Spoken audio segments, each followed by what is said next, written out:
I never expected my mother-in-law's desperate phone call to be the start of my own personal hell. But looking back now, I should have seen the warning signs. My name is Lila, and until that rainy Tuesday evening, I thought I had a pretty good handle on my life. I was stirring a pot of homemade marinara sauce, my grandmother's recipe, when my phone lit up with Marjorie's number. Usually I'd let it go to voicemail, but something about getting 3 calls in 5 minutes made me pause. "Lila, dear," she said, her voice trembling in a way I'd never heard before. "We need your help. We've lost everything." I turned down the heat under the sauce and gripped the counter. "What do you mean, everything?" "The house, our savings." She broke into sobs. "We have nowhere else to go." My stomach dropped. I'd always kept Marjorie at arm's length, her passive-aggressive comments about my cooking, my parenting. Even the way I folded towels had taught me that much. But hearing her cry, that was new. "Where's Walter?" I asked, meaning my father-in-law. He's not handling this well." Her voice dropped to a whisper. "Please don't tell Ethan yet. I needed to ask you first. You're the practical one." That should have been my first red flag. Marjorie had never complimented me before, not even backhanded. But I was too shocked to notice. "How long have you known about this?" I asked. "It all happened so fast," she said, but something in her tone felt rehearsed. "We need somewhere to stay, just until we get back on our feet. You have that lovely guest room." I closed my eyes, already seeing my peaceful home life crumbling. "I need to talk to Ethan." "No." The sharpness in her voice made me flinch. Please, let me tell him. I'm his mother. I needed to know if you'd be willing to help first." The sauce started bubbling over, and I rushed to turn off the stove. As I moved the pot, my wedding photo caught my eye, Ethan and me, young and happy, with his parents beaming beside us. Marjorie looked so different then, before she'd started viewing me as competition for her son's attention. "How long?" I asked. "A month, maybe 2. She sniffled. "We don't want to be a burden." I almost laughed at that. In 20 years of knowing her, Marjorie had perfected the art of being a burden while making it seem like she was doing you a favor. "I'll talk to Ethan tonight," I said firmly. "He needs to know." "Of course, dear. You're right." Her voice had already steadied, the tears gone. "We'll bring just the essentials. And Lila, thank you. I know we haven't always seen eye to eye, but family is family." After we hung up, I stood in my kitchen, the burnt smell of marinara filling the air. My phone buzzed with a text from my son Zach at college. "Mom, everything okay? Grandma just called me crying about moving in with you guys." I stared at the message, my hand starting to shake. She'd called Zach before even giving me time to talk to Ethan? I checked the timestamp on her call, 7 minutes ago. The front door opened, and I heard Ethan's keys hit the bowl in the hallway. "Something's burning," he called out. "You okay in there?" I looked at my phone again, then at our wedding photo, then at the ruined sauce. Marjorie had already started her game, and I had a sinking feeling I'd just been outmaneuvered. But 2 could play at this game, and she was about to learn that this daughter-in-law had learned a few tricks of her own over the years. "Honey," I called back, my voice steady. "We need to talk." The moving truck arrived 3 days later, and it wasn't the small U-Haul Marjorie had promised. It was a full-sized professional moving van, packed to the brim with what looked like their entire house. I stood in our driveway, watching the movers unload box after box, while Marjorie directed traffic like a symphony conductor. "Those go in the guest room," she called out, pointing to a set of antique furniture that would never fit in our modest spare bedroom. "And be careful with that armoire. It's been in the family for generations." Ethan appeared beside me, his face tight with concern. "Mom, I thought you said you were only bringing the essentials?" "Oh, darling." Marjorie's laugh tinkled like breaking glass. "These are the essentials. We couldn't just leave behind your great-grandmother's china cabinet, could we?" I watched as the movers struggled to angle the massive cabinet through our front door. The walls already bore fresh scratches from their previous attempts with other pieces. "Where exactly do you expect all this to go?" I asked, trying to keep my voice level. "We'll make it work," Marjorie said, patting my arm. "Though if you moved that horrible old couch of yours to the basement." "We're not moving our couch," I cut in. "This is temporary, remember?" Walter emerged from his car then, looking smaller somehow in his rumpled suit. He hadn't said more than 2 words since arriving, but his eyes kept darting around like he was searching for escape routes. "Walter," I tried, "maybe we should discuss." "I need to make some calls," he muttered, disappearing into the house. By dinner time, our guest room had transformed into what looked like an antique store explosion. Boxes filled the hallway. And somehow Marjorie had already rearranged our living room to make space, though all she'd really done was push our furniture against the walls to make room for her pieces. I was chopping vegetables for dinner when Marjorie drifted into the kitchen, carrying a crystal vase. "Lila, dear, where do you keep your fresh flowers?" "I don't usually buy fresh flowers," I said, focusing on the carrots under my knife. "Oh," she set the vase down with a pointed sigh. "Well, I suppose we'll have to make do. Though a home without fresh flowers is so austere, don't you think?" The knife came down harder than necessary. "The grocery money needs to go to actual groceries right now." Of course. She opened our pantry, tutaying softly. "Speaking of which, you're running low on quite a few things." I took the liberty of making a list. Nothing fancy, just some necessities. Organic produce, that special mineral water Walter needs for his digestion, a few specialty items. I set the knife down before I could throw it. "Marjorie, we need to talk about expenses. With 4 adults in the house." "Oh, don't worry about that," she waved dismissively.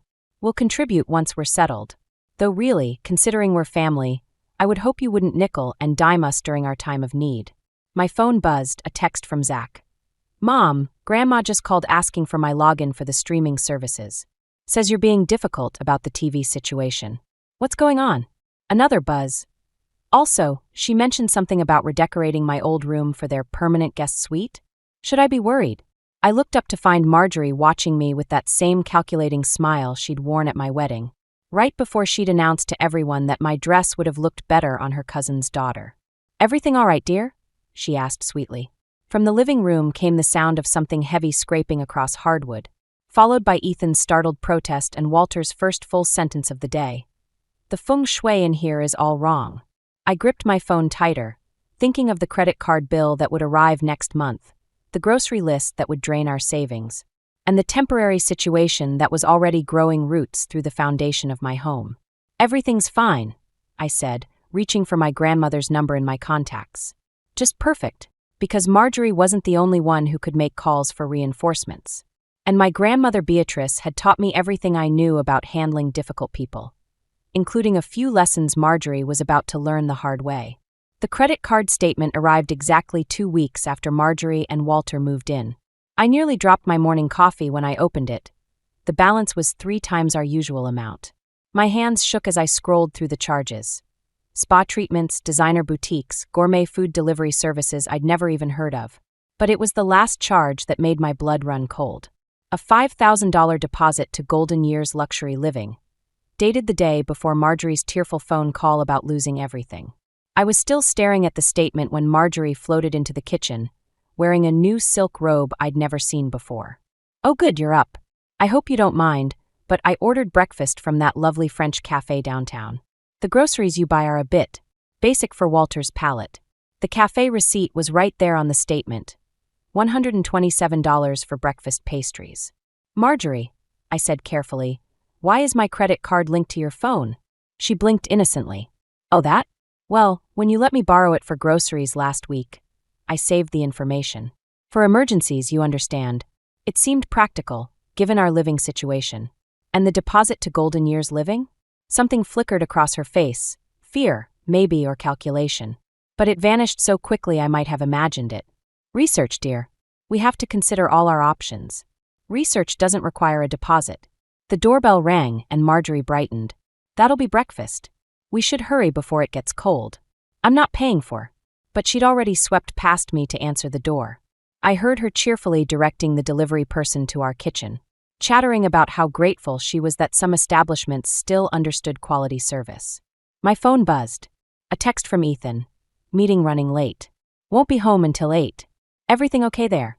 Before I could respond, another charge notification popped up. $89 at Le Petit Jardin. "Your credit card was declined," Marjorie called from the front door, her voice tight with embarrassment. "How mortifying. I had to use the other one." "What other one?" She appeared in the doorway, holding a familiar-looking blue card, my emergency backup credit card, the one I kept hidden in my desk drawer. "Marjorie," I said, my voice surprisingly calm despite the roaring in my ears. "Why were you in my desk?" "Looking for stamps, of course. Though really, dear, you should organize your papers better. It took ages to find anything in that mess." I thought of my grandmother's voice. Sometimes the best revenge is letting people reveal themselves. But as I watched Marjorie unpack gold-trimmed pastry boxes, arranging them just so on my kitchen counter, I realized this wasn't about revenge anymore. This was about survival. "We need to talk," I said. "About boundaries, about expenses, about—" "Oh," Marjorie interrupted, pulling out her phone. "That reminds me. I've been meaning to discuss the holiday plans. I took the liberty of booking us all on a lovely cruise. You, me, Ethan, Walter, and Zach too, of course. First-class cabins. It'll be just what this family needs to bond properly."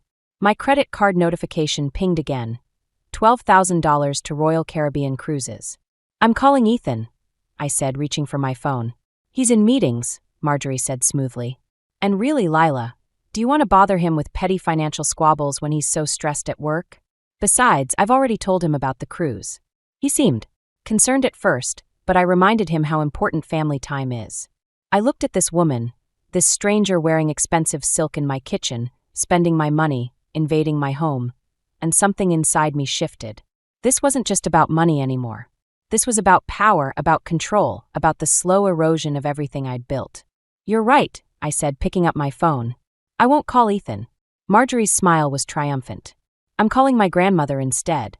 The smile froze, then cracked just slightly at the edges. Because Marjorie had met Beatrice exactly once at my wedding, and even she knew this wasn't going to end well for her. The first thing my grandmother said when I called was, "You've let this go on too long." Her voice carried the weight of decades of handling difficult people, and I could picture her stern expression even through the phone. "I know," I admitted, pacing our back patio where Marjorie couldn't overhear. "But it's complicated. Ethan is being manipulated just as much as you are," Beatrice cut in. "Tell me about the money." Before I could respond, the sliding glass door opened. Ethan stepped out, his face drawn. "Lila, we need to talk about the cruise." "I'll call you back," I told Beatrice, but she spoke quickly. "Don't let them divide you too. That's their game." I ended the call as Ethan sat heavily on our patio furniture, the set Marjorie had deemed tragically suburban last week. "Mom says you're being unreasonable about the vacation," he started. "Unreasonable?" I pulled out my phone, pulling up our banking app. "Look at this, Ethan. Really look." His eyes widened as he scrolled through the charges. "This can't be right. Mom said she was just getting necessities. The cruise deposit alone was $12,000. Money we don't have." He ran a hand through his hair, a gesture so defeated it made my chest ache. "I'll talk to her. Make her understand." The sliding door opened again. Walter stepped out this time, something I hadn't seen him do in the 3 weeks they'd been here. He looked older in the morning light, more fragile. "Son," he said quietly, "your mother's crying in the kitchen."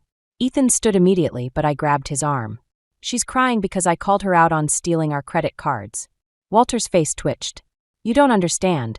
She's trying to maintain our standard of living, our dignity, by destroying our savings."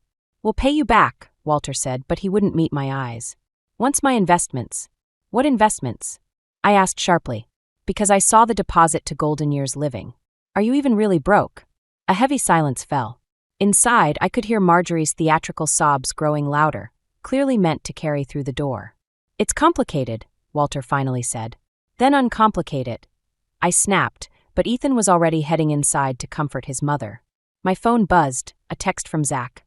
"Mom, Grandma Marjorie just called. Says you're trying to kick them out? Says Dad might lose his job over stress." Another buzz. "Also, she mentioned she's planning my wedding? To her friend's daughter? Who I've never met." I looked up to find Walter still standing there, shifting uncomfortably. "You should be grateful," he said suddenly, his voice hard. "We gave Ethan everything, paid for his education, his first car, and now you're taking everything from him." I cut in. "His savings, his peace of mind, we're his parents. And I'm his wife. The person who has to watch him crumble under the weight of your manipulation." Walter stepped closer, his voice dropping. "You don't want to make an enemy of us, Lila. Marjorie has ways of making things difficult." It wasn't a threat so much as a warning, and somehow that made it worse. Because he was right, Marjorie had already started her campaign, calling Ethan's boss about family concerns, spreading rumors among our friends about my unstable behavior, positioning herself as the victim of my cruelty. My phone buzzed again. "Beatrice, packed my bags. I'll be there tomorrow. Time to show these amateurs how it's really done." Through the glass doors, I could see Marjorie holding court in my kitchen, tears artfully dabbed away as she patted Ethan's hand. She caught my eye and smiled, not her usual saccharine smile, but something sharper, more triumphant. She thought she'd won. Thought she'd successfully driven a wedge between me and Ethan, established her dominance over my household, secured her position as the puppet master of our family drama. But she'd forgotten something crucial. I'd learned manipulation from a master. And tomorrow, she'd meet her match in Beatrice Collins. I smiled back at Marjorie through the glass, and for the first time since this started, I saw uncertainty flicker across her face. Beatrice arrived like a storm front, her small frame carrying the authority of a general entering battle. She didn't ring the doorbell. She had her own key, a detail I'd forgotten to mention to Marjorie. "Grandmother." Marjorie's voice hit a pitch I didn't think possible. "What a surprise." Beatrice swept past her, taking in the transformed living room with one sharp glance. "I see you've made yourself comfortable in my granddaughter's home." I watched from the kitchen doorway as Marjorie's face cycled through several expressions before settling on concerned sympathy. "Oh, you don't know? We've had such terrible misfortune." "Save the performance," Beatrice cut in, setting her bag down next to Marjorie's prized antique settee. "I'm not here for theater." Walter emerged from his makeshift office, formerly our dining room, his face paling slightly at the sight of my grandmother. They'd met at my wedding, where Beatrice had quietly but firmly shut down his attempt to give an impromptu speech about Ethan's questionable career choices. "Beatrice," he managed, "what brings you?" "The cruise booking," Beatrice said pleasantly, pulling out her iPad. "Fascinating choice of cabin upgrades. Premium suites aren't cheap these days, are they?" Marjorie's hand fluttered to her throat. "Well, family vacations are important for bonding. So is financial stability," Beatrice replied, tapping her screen. "Speaking of which, I've been looking into Golden Years Living. Lovely place." Their financial advisor was quite helpful in explaining their deposit policies. The color drained from Walter's face. Marjorie's smile became fixed plastic. "I don't know what you're implying," Marjorie started, but Beatrice held up one hand. "Before you continue that sentence, dear, you should know that I had a fascinating conversation with your bank's fraud department this morning." My phone buzzed, Ethan texting from work. "Mom keeps calling about Grandma Beatrice. Says she's making threats? What's happening?" Before I could respond, Beatrice was moving again, this time toward the kitchen. "Lila, dear, let's make some tea. The good kind, not that supermarket blend Marjorie's been complaining about." In the kitchen, Beatrice pulled out a folder I hadn't noticed in her bag. "Your credit card company has flagged suspicious activity. They're launching an investigation." "But that means," she said quietly, "that Marjorie's house of cards is about to collapse. The question is, are you ready for what comes next?" A crash from the living room interrupted us. We rushed out to find Walter on the floor, Marjorie kneeling beside him. "His heart," she wailed. "The stress is too much. We need to call an ambulance." But Walter was already getting up, his face flushed with something that looked more like shame than illness. "I'm fine," he muttered. "Just lost my balance." "A convenient time for a spell," Beatrice observed dryly. Marjorie's head snapped up, tears forgotten. "How dare you? After everything we've done for this family." "Everything you've done?" I found myself saying, my voice steady despite the trembling in my hands. "You mean like maxing out our credit cards? Trying to manipulate Ethan's career? Planning my son's wedding to a stranger? I was helping." Marjorie shot back. "You never understood what it takes to maintain a certain standard." "Enough." Beatrice's voice cut through the room like a blade. "Walter, sit down. Marjorie, be quiet. Lila, call Ethan. It's time everyone learned exactly what's been happening with the family finances." My phone buzzed again, another text from Ethan. "Dad just called. Says they're being forced out. Says you and Grandma Beatrice are threatening legal action." I looked at Marjorie, saw the desperate calculation in her eyes, and realized this was just the beginning. Because people like her don't go down without taking others with them. "Make the call," Beatrice said softly. "It's time to lance this wound." And as I dialed Ethan's number, I watched Marjorie pull out her own phone, her fingers flying over the keys, and knew that whatever truth we were about to uncover, she was already spinning her own version of it. The question was, who would Ethan believe? Ethan arrived home early, his tie loose and his face drawn. The living room had become a war room, with Beatrice at one end surrounded by papers and Marjorie at the other, still furiously typing on her phone. "Everyone needs to stop," he said, his voice carrying an edge I'd never heard before. "Mom, the emails to my boss have to stop. Dad, whatever's really going on, we need to know now." Walter stood by the window, shoulders hunched. Son, we were trying to protect you. By stealing from us? I cut in, but Beatrice raised her hand. Walter, she said quietly, show him the letters. The room went still. Marjorie's phone slipped from her fingers. What letters? Ethan asked. Walter pulled an envelope from his jacket. Not the crisp suit jacket he'd been wearing when they arrived, but an old one I recognized from years ago. His hands shook as he handed it to Ethan. Collection notices, Walter said. From the casino. From private lenders. From. Enough. Marjorie stood suddenly. We don't need to air our dirty laundry just because your wife's grandmother is trying to drive us out. $40,000, I said, my voice surprisingly steady. That's how much you've spent on our cards in 3 weeks. Money we don't have. Money we can't. We're your parents. Marjorie's voice cracked. Everything we did was for family. And now you're letting her destroy us. You're destroying us, Ethan said, reading through the letters. These dates. Dad, this goes back years. The business didn't fail, did it? You gambled it away. Walter's silence was answer enough. And you knew. Ethan turned to his mother. You covered it up? I protected our family. Marjorie's makeup was running now, real tears this time. I did what I had to do. And when things got bad, I knew you would help us. You're our son. I'm also Lila's husband, Ethan said. And Zach's father. Zach understands family loyalty better than she does. Marjorie pointed at me. He already agreed to meet Caroline's daughter. You told our son he had to marry a stranger to save your reputation? My voice didn't sound like my own anymore. I told him about an opportunity, a merger of families that could. Stop. Beatrice's voice cut through the chaos. Walter, show them the rest. Walter pulled out more papers, bank statements, loan documents, a second mortgage we knew nothing about. They're in your name, Beatrice said to Ethan. Taken out with an old power of attorney from when you were in college. Still active, apparently. The room spun. I grabbed the back of a chair as Ethan flipped through the documents, his face growing paler. How much? He whispered. With the credit cards, the loans, the mortgage. Beatrice consulted her notes. Just over $200,000. My legs gave out. I sank into the chair as Marjorie started crying again, loud theatrical sobs that couldn't drown out the ringing in my ears. We'll lose everything, I heard myself say. The house, Zach's college fund. You'll survive, Marjorie snapped. You always do, don't you? Perfect Lila, with her perfect little life. Get out. The words came from Ethan, soft but final. Son, get out. But as Walter moved toward the door, Marjorie played her final card. She pulled out her phone, showing us the screen. I've already called Adult Protective Services, she said. I'm reporting elder abuse. Beatrice is clearly manipulating this situation, and in her condition. What condition? I asked. Marjorie's smile was terrible. The dementia she's been hiding. Why else would she make up these horrible accusations about her own family? Beatrice stood slowly, her face unreadable. You really want to play this game, Marjorie?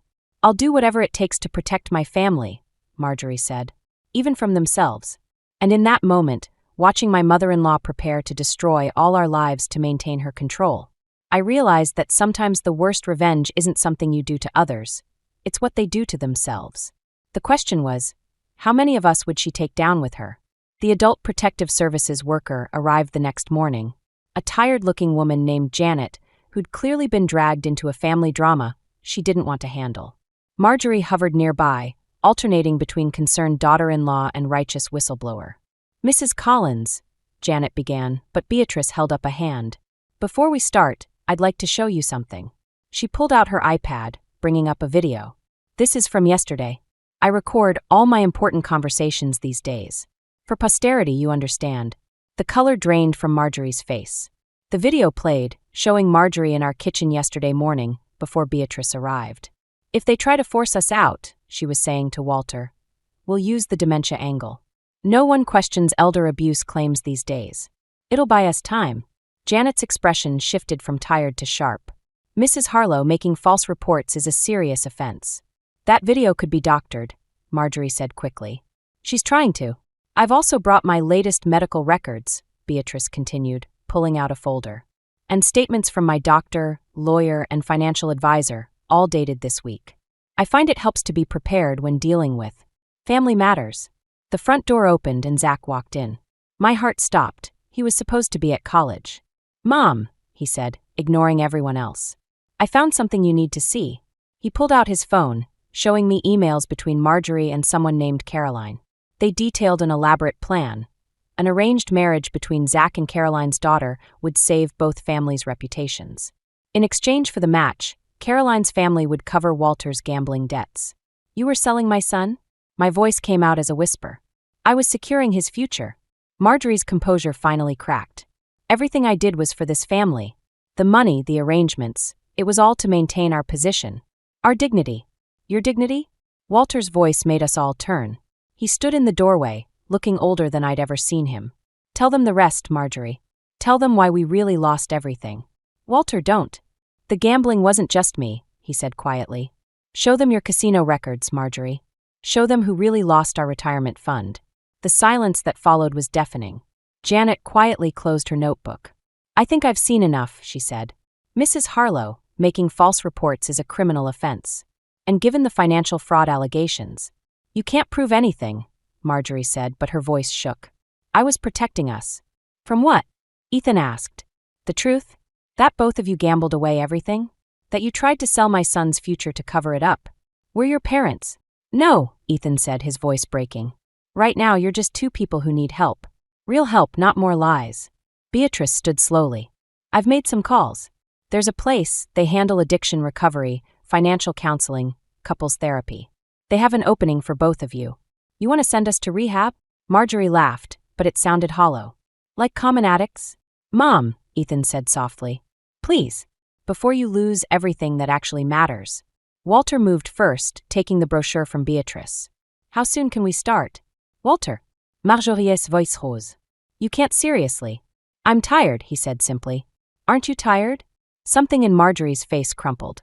For the first time since I'd known her, the mask completely fell away. She looked lost, scared, old. What about our things? She asked in a small voice. They'll be here, I heard myself say. In storage. When you're ready. Marjorie looked at me then, really looked at me, perhaps for the first time in 20 years. I never meant. She started, then stopped. I didn't know how to be anything else. I know, I said. Because sometimes the worst revenge isn't making someone pay for what they've done. It's making them face who they've become. Janet quietly excused herself as Walter and Marjorie went upstairs to pack. Beatrice squeezed my hand, and Zach hugged his father. And in the wreckage of our family's foundations, I saw something unexpected beginning to emerge. The possibility of something real, something honest, being built from the ashes of all these carefully constructed lies. 6 months later, I stood in front of Golden Years Living, holding a box of Marjorie's antique photo albums. The autumn air carried the scent of fallen leaves, reminding me of that first desperate phone call that had started everything. You don't have to do this, Ethan said beside me. We'd been slowly sorting through his parents' belongings, deciding what to keep, what to sell, what to return. I know, I said, shifting the box. But some things shouldn't stay buried. We found Marjorie in the facility's garden, looking smaller without her designer clothes and carefully maintained armor. 3 months into treatment, she'd finally started writing letters, real ones, not manipulative manifestos. The last one had simply said, I'm sorry. She looked up as we approached, her eyes fixing on the box. My albums, she whispered. I assumed you'd thrown them away. Family history matters, I said, setting the box down. Even the complicated parts. Walter joined us, looking healthier than he had in years. The gambling addiction program had stripped away his false pride, leaving something more genuine in its place. We've been doing family therapy, he said, glancing at Ethan. Learning about patterns. How they repeat unless you break them. Like mother, like daughter-in-law? Marjorie's voice was quiet, but there was something new in it, self-awareness maybe. I saw myself in you, Lila. The way you protected your family, stood your ground. I never learned how to do it without destroying everything around me. Mom, Ethan started, but she held up a hand. Let me finish. I've been working with my therapist on honesty. Real honesty, not the kind I used as a weapon. She pulled an envelope from her pocket. This is for you, Lila. Inside was a check. Not for the full amount they'd taken, but significant nonetheless. I sold my jewelry collection, Marjorie explained. It's a start. A start, I echoed, thinking of Beatrice's words about karma and cycles. There's something else, Walter added. We've been talking to the prosecutor. About the fraud, the false reports. We're going to take responsibility. Properly this time. My phone buzzed, a text from Zach. How's it going? Need backup? I smiled, typing back. We're okay. Real okay, not Grandma Marjorie okay. I don't expect forgiveness, Marjorie said, touching one of her photo albums. But I hope we can build something new. Something true. Truth is a good foundation, I said, remembering how close we'd come to losing everything.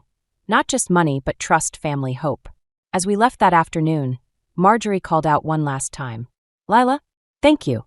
Not for the albums, but for. She gestured vaguely at the facility, at herself, at everything that had changed. For showing me a different way to be strong. In the car, Ethan took my hand. You okay? I thought about revenge, about justice, about the fine line between protecting what's yours and becoming what you fear. I'm learning, I said. We all are. That evening, Beatrice came for dinner, a regular occurrence now. As we set the table, she watched me with knowing eyes. You didn't destroy her, she observed. Even when you could have. Sometimes the best revenge is letting people face themselves, I said, repeating her words from months ago. She smiled, arranging the napkins just so, a habit I'd inherited from her, not from Marjorie. And sometimes family is what you build from the ashes of what burns down. Later, I found an old photo that had slipped from one of Marjorie's albums. Her and Walter on their wedding day, young and hopeful, before status and appearances had corrupted their love. I pinned it to our fridge, next to Zach's college schedule, and our new family budget plan.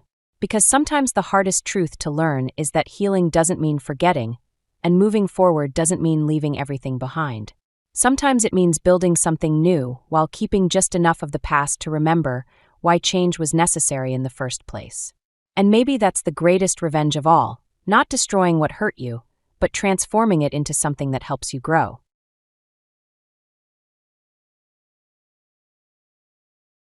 In a quiet residential area in the Boston suburbs, the Maplewood district, stood a small house. Elizabeth Collins sat by the window, looking up from the manuscript in her hands to gaze into the distance. She had built a career of over 10 years as a children's book editor at the local publishing house, Northern Books. In the light, the few strands of gray in her brown hair seemed to shimmer. Despite her tired expression, her gentle and compassionate gaze remained unchanged. Richard, what time are you coming home today? She called to her husband from the living room. Around 7, I think. I have an important meeting today, Richard answered while hurriedly finishing his breakfast. He served as an executive in his father's real estate company. His somewhat angular face and well-groomed hair always gave off an air of success. Elizabeth and Richard had met in a literature club during their college years. Back then, they shared their dreams and hopes, promising to travel the world together someday. Now, 7 years into their marriage, that promise had been quietly shelved. Their lives had become increasingly bound by the expectations and traditions of the Morrison family.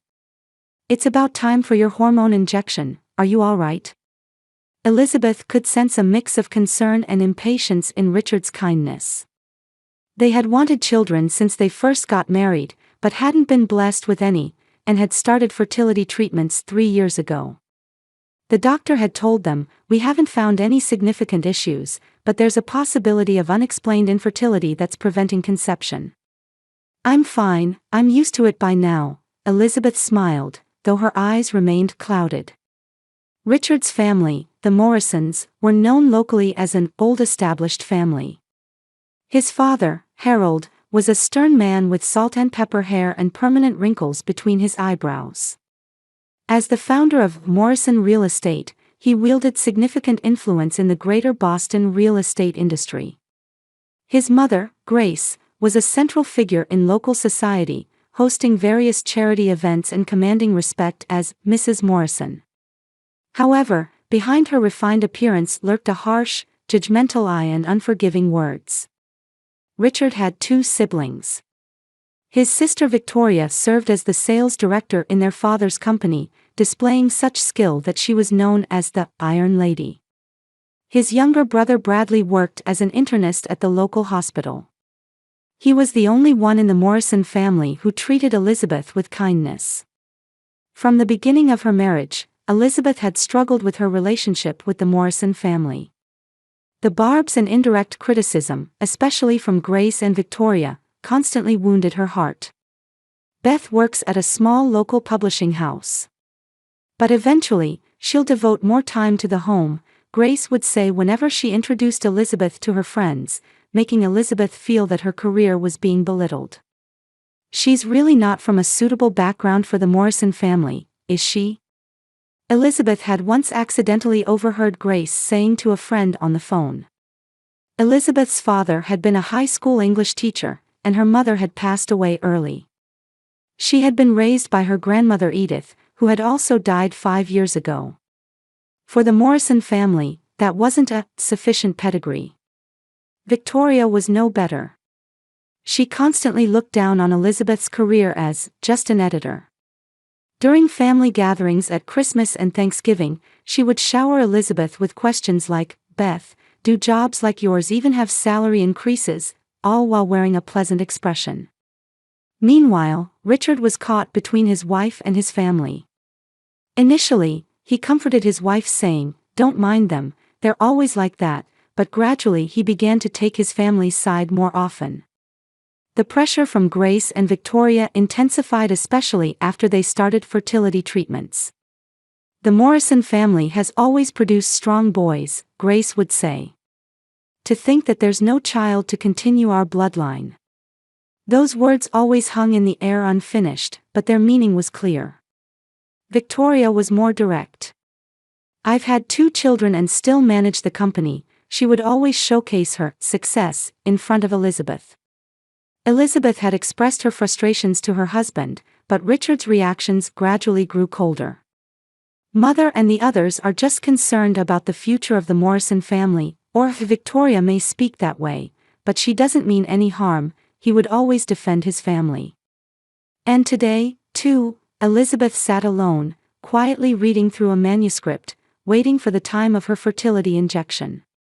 Outside the window, the trees swayed gently in the early autumn breeze, and in the distance, she could hear children laughing. Her heart felt strangely unsettled. On the morning of Elizabeth's birthday, Richard handed her a small gift box before rushing off to work. "Happy birthday. Let's celebrate properly tonight," he said, giving her a gentle kiss on the cheek. As Elizabeth was editing a manuscript on the living room sofa, the phone suddenly rang. She hesitated for a moment when she saw Grace Morrison displayed on the screen, but quickly answered. "Elizabeth, happy birthday," Grace's voice sounded brighter than usual. "Since it's a special day, I want to celebrate with you tonight. Let's meet with the whole family at Chateau Bloom at 7. Elizabeth was speechless. Chateau Bloom was one of the most exclusive French restaurants in Boston, where a single dish could cost as much as her daily salary. Grace had never before made such a grand gesture to celebrate her birthday. "Oh, thank you, Grace. But that's... no need to be modest. We're family," Grace interrupted her. "I've asked Richard to take care of something else, so please come directly to the restaurant. 7 o'clock sharp." Even after the call ended, Elizabeth remained confused. Why such a generous invitation all of a sudden? And why separately from Richard? The questions were endless, but a small hope also grew in her heart.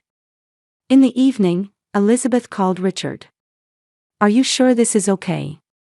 Your mother suddenly..." "Yes, I heard from her," Richard's voice sounded a bit tense. "I'll join you later. Mother is trying to meet you halfway. Enjoy yourself." Elizabeth chose a black cocktail dress appropriate for the special occasion. The subtle lace along the neckline beautifully accentuated her neck. She put her hair up and wore the simple diamond necklace Richard had given her for her birthday. Standing before the mirror, Elizabeth felt a small confidence in her appearance. "It'll be fine," she reassured herself. This might be a new beginning. Chateau Bloom was a classic stone building with uniformed staff at the entrance.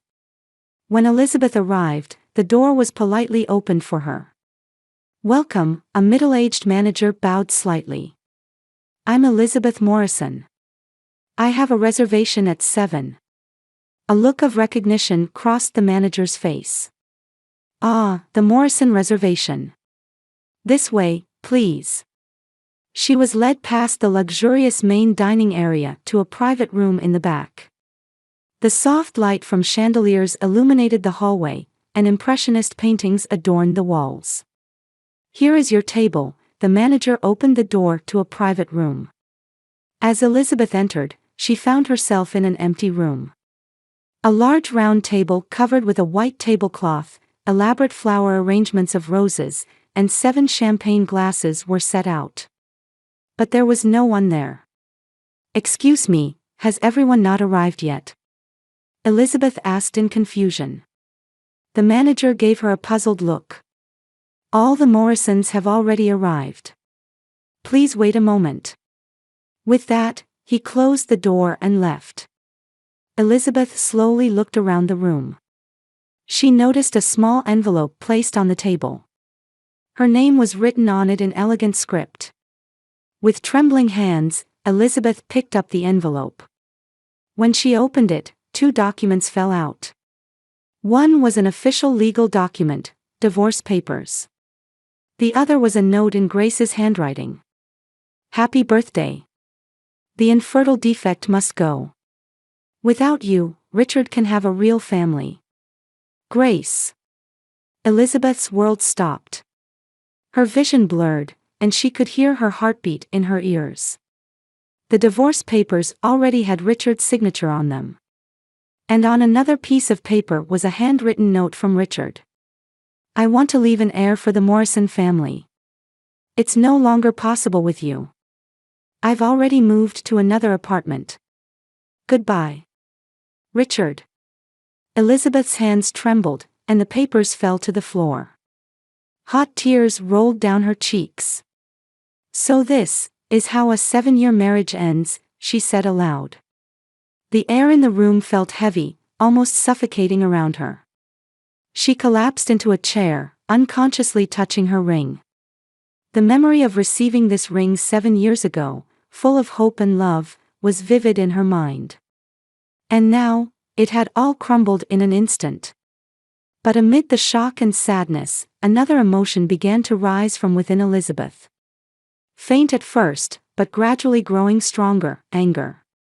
Grace's cruel words, Richard's betrayal, and the fact that they had chosen Elizabeth's birthday for such a cruel act. She slowly stood up and wiped away her tears. Defect, she repeated in a small but firm voice. Suddenly, determination filled Elizabeth. She went to the door and pressed the button to call the waiter. A young waiter appeared. How may I help you, madam? Who is paying for tonight's dinner? Elizabeth asked calmly. It has been prearranged on Mr. Morrison's credit card, the waiter replied. A small smile appeared on Elizabeth's lips. In that case, I'd like to order the finest dinner course and champagne. For one person. Certainly, the waiter nodded and left. Elizabeth returned to the table and deeply inhaled the scent of the flowers. She put the divorce papers back in the envelope and tucked them into her bag. This isn't the end, she quietly told herself. This is the beginning. The champagne was brought in. Bubbles danced in the glass. Elizabeth gazed at them while beginning to formulate a plan in her mind. There was a light of determination in her eyes. 3 months had passed. Elizabeth was looking at the snow piling up outside the window of her small apartment. The divorce proceedings had gone surprisingly smoothly.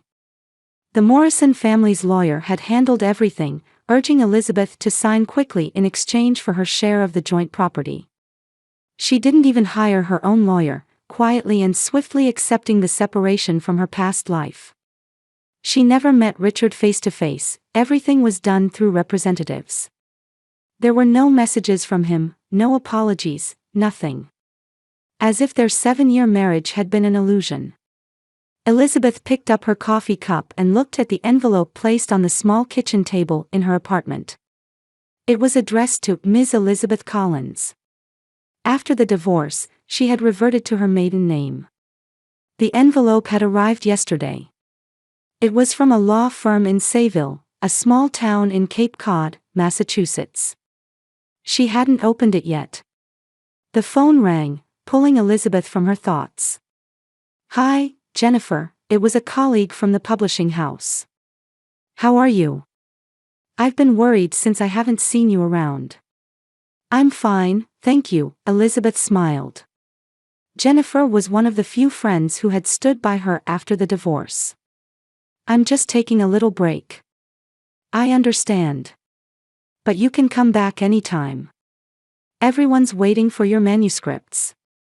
After the call ended, Elizabeth turned her attention back to the envelope. Taking a deep breath, she finally opened it.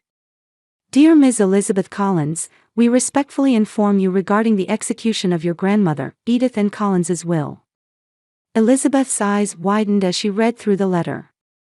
Her grandmother Edith, who had been like a parent to her since childhood, had passed away 5 years ago. At the time, Elizabeth thought her inheritance consisted only of a small savings account and mementos. However, according to this letter, grandmother Edith had secret assets. Investments she had started in her youth had quietly but surely grown into a substantial fortune. And Edith had named Elizabeth, her only grandchild, as the heir. Assets totaling approximately $8 million will be transferred to you through a trust fund. As per Edith's instructions, this information was not to be disclosed until you reached the age of 35. Elizabeth dropped the letter and collapsed into a chair. $8 million. The figure danced in her head. Was this a joke? But the attached documents, the lawyer's signature, everything looked genuine. The next day, Elizabeth headed to Cape Cod and met with the lawyer, Jonathan Fisher. The gentle middle-aged man with gray hair confirmed everything. Edith was a wise woman, Jonathan said. She continued investing steadily from a young age, and her talent was remarkable. However, she always preferred a modest lifestyle and never publicized her wealth. "But why didn't she tell me?" Elizabeth asked. "When I got married, when I was getting my education. Edith wanted you to carve out your own path in life," Jonathan smiled. "And she specifically added the condition about waiting until you were 35 so that this inheritance wouldn't affect your marriage." Elizabeth was enveloped in complex emotions. If she had known about this inheritance earlier, would her relationship with the Morrison family have been different? Would Grace have still looked down on her for not being from a good enough background? Would Richard have still abandoned her? No, that's not the case, she told herself. Even with money, their essential nature wouldn't have changed.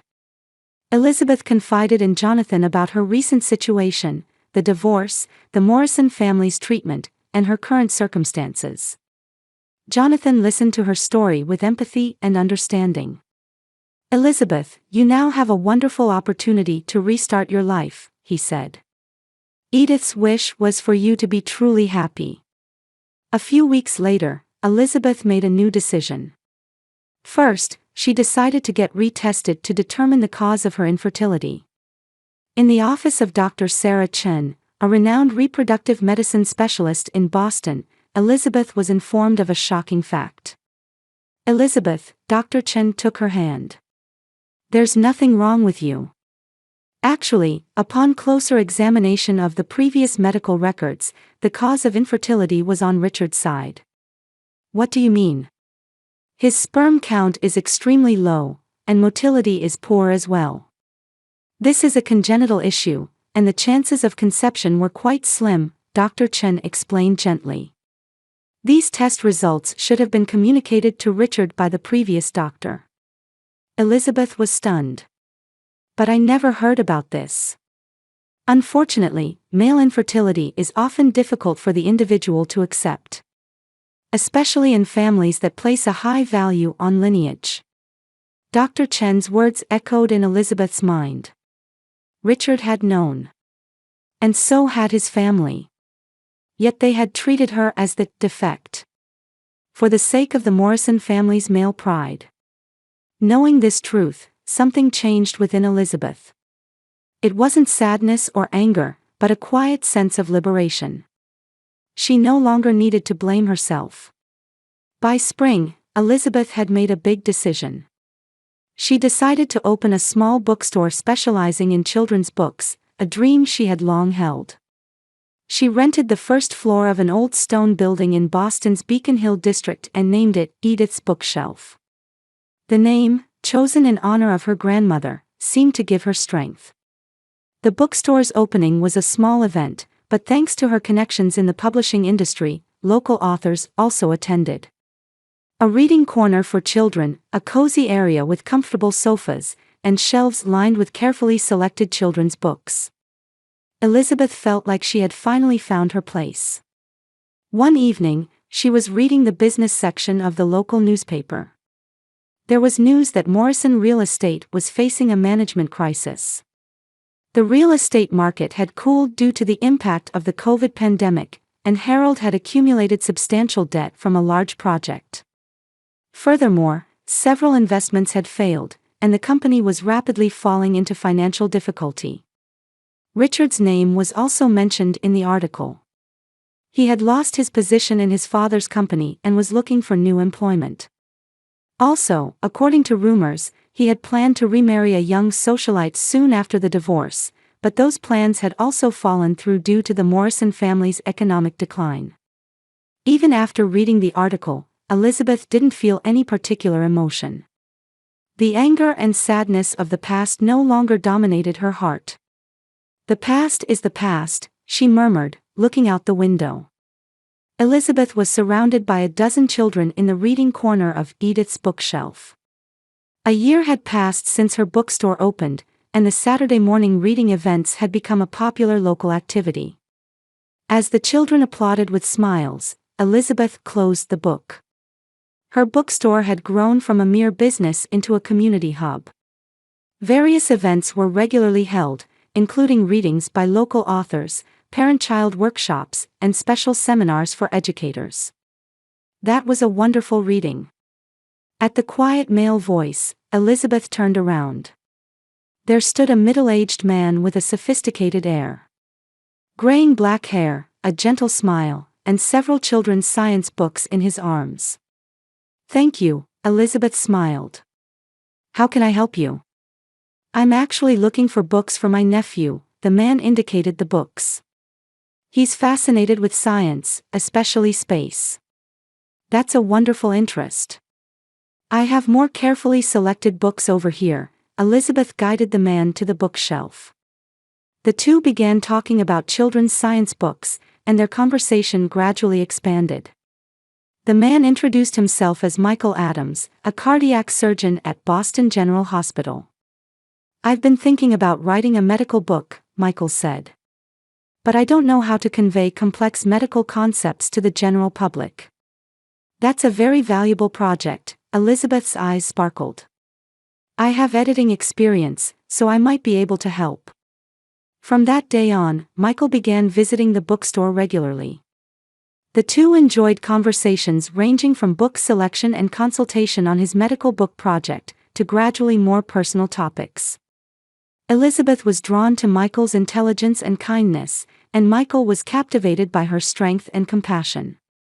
When Elizabeth revealed her divorce experience, Michael didn't judge her but quietly listened to her story. "You're a truly strong person," he said. "To overcome such an experience and now be doing work that enriches the lives of others." Around the time their relationship was deepening, an unexpected visitor appeared. While Elizabeth was checking the accounts in the bookstore's office, there was a knock at the door. "Come in." The door opened, and there stood Richard. Gone was his confident appearance, he had a tired face and seemed to have lost some weight. There were fatigue circles under his eyes, and he looked noticeably older than a year ago. "Elizabeth," he hesitated, standing still. "Will you hear me out?" Elizabeth felt a momentary flutter in her chest but quickly regained her composure. "What do you want?" she asked calmly. "I was wrong." Richard entered the room and closed the door. "I want to sincerely apologize for that night on your birthday. I was being manipulated by my mother and Victoria." Elizabeth silently listened to his words. Her former husband's face showed shame and regret, emotions she had never seen in him before. The company is on the verge of bankruptcy, Richard lowered his voice. Father has taken to drinking, mother has been abandoned by her friends. Victoria has transferred to a small company in Chicago. We've lost everything. And? Elizabeth questioned without showing emotion. Actually, our inability to have a baby was my fault, Richard lowered his eyes. Bradley confirmed it medically. But mother said it was a family disgrace and told me to hide it. Elizabeth's heart swayed with complex emotions. Anger, sadness, and a strange sense of release. But her expression remained calm. I blamed you then. I made it your fault, Richard's voice trembled. I'm truly sorry. I understand now. You were a wonderful woman. I threw away the best wife for my family's foolish pride. As Richard was about to continue, Elizabeth's cell phone rang. Excuse me, she answered the phone. Jessica, what is it? It's from Mrs. Morrison, Elizabeth's secretary reported in a panicked voice. She says her son Bradley has been hospitalized in an emergency. She says she needs to talk to you. After hanging up, Elizabeth's expression was filled with tension. Bradley's been hospitalized. The color drained from Richard's face. What? What happened? The two rushed to the hospital. In the intensive care unit of Massachusetts General Hospital, Bradley lay in bed with a pale face. By his side sat Grace, looking exhausted. Elizabeth, you came, Grace's voice had lost its former dignity. According to the doctor, Bradley had developed a hereditary kidney disease and needed dialysis. A transplant would be the best treatment, but there was no compatible donor in the family. The Morrison family had a hereditary tendency toward kidney disease, and Richard also carried a potential risk. We've all been tested, Grace clutched a handkerchief with trembling hands. But none of us are compatible. Elizabeth gazed at Bradley through the glass of the hospital room. He was the only one in the Morrison family who had been kind to her. What's his condition? Elizabeth asked the doctor. He's stable at the moment, but his kidney function is declining rapidly. Without a compatible donor. The doctor's words trailed off. The next day, Grace came directly to Elizabeth's bookstore. Her formerly dignified appearance was gone, there were circles under her eyes, and her hair was disheveled. Please, Elizabeth, Grace's voice choked. Help Bradley. Would you consider getting tested for compatibility? Elizabeth looked at her former mother-in-law, who had once called her a defect. The woman before her was no longer that arrogant Grace Morrison. She was just a mother concerned for her son's life. Why are you asking me? Elizabeth asked quietly. You were always compassionate, Grace lowered her eyes. And we have no one else to turn to now. After deep consideration and consultation with Michael, Elizabeth ultimately decided to get tested. Michael, as a doctor, supported her decision while worrying about her health and the psychological impact.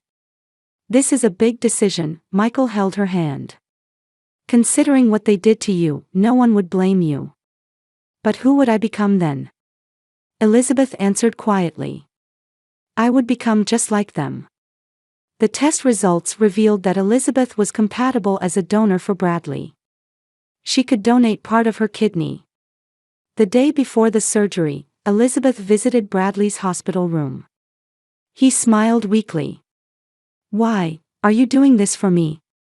Bradley asked in a hoarse voice. This isn't about forgiveness, Elizabeth answered honestly. I just want to do what's right as a human being. On the morning of the surgery, she quietly told Grace, this isn't for you or your family. I'm just doing what's right as a human being. And this is my final gift to you. The surgery was successful, and Bradley began recovering. Elizabeth's act was covered in the local newspaper, further enhancing her reputation. But for her, it was the final form of reconciliation with the past. She had followed her own conscience and fully opened the door to a new life. 2 years had passed. During Elizabeth's recovery period from the surgery, Michael had been dedicated in supporting her. Not just with appropriate care using his knowledge as a doctor, but his kindness and patience had fostered a strong bond in Elizabeth's heart. "Are you ready?" Michael peeked his face through the living room door. Just a moment more, Elizabeth was fitting pearl earrings in front of the mirror.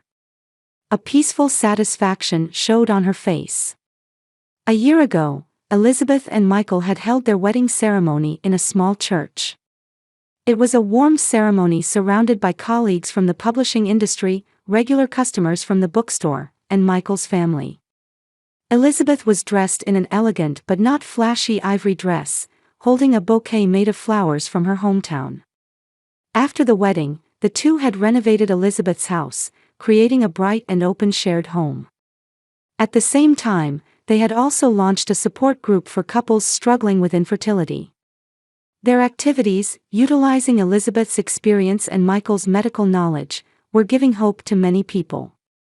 And 6 months ago, a new joy had been added to their lives.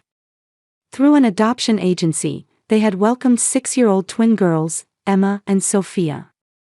The sisters, who had a history of abuse, were initially wary, but gradually opened their hearts to Elizabeth and Michael's dedicated love. "Come on, girls, let's go." Elizabeth entered the living room and smiled at the twins in their pretty dresses. "Where are we going?"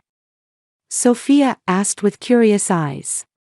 "A special place," Elizabeth answered gently.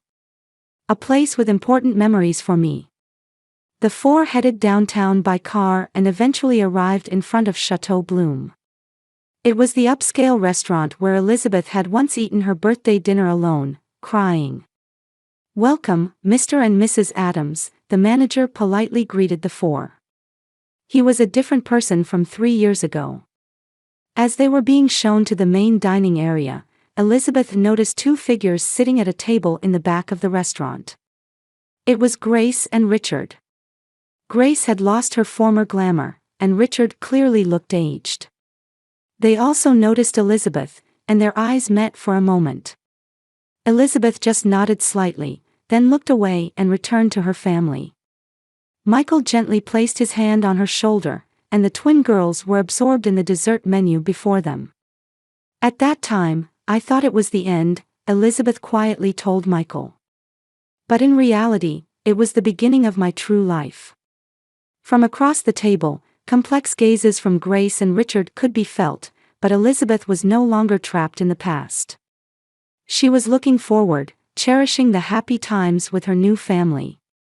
The pain of the past had indeed hurt her, but at the same time, it had helped her grow into a stronger, more compassionate person. The soft light of late summer streamed through the restaurant windows, gently illuminating the smiles of Elizabeth's family. It was not an ending, but the radiance of a new beginning.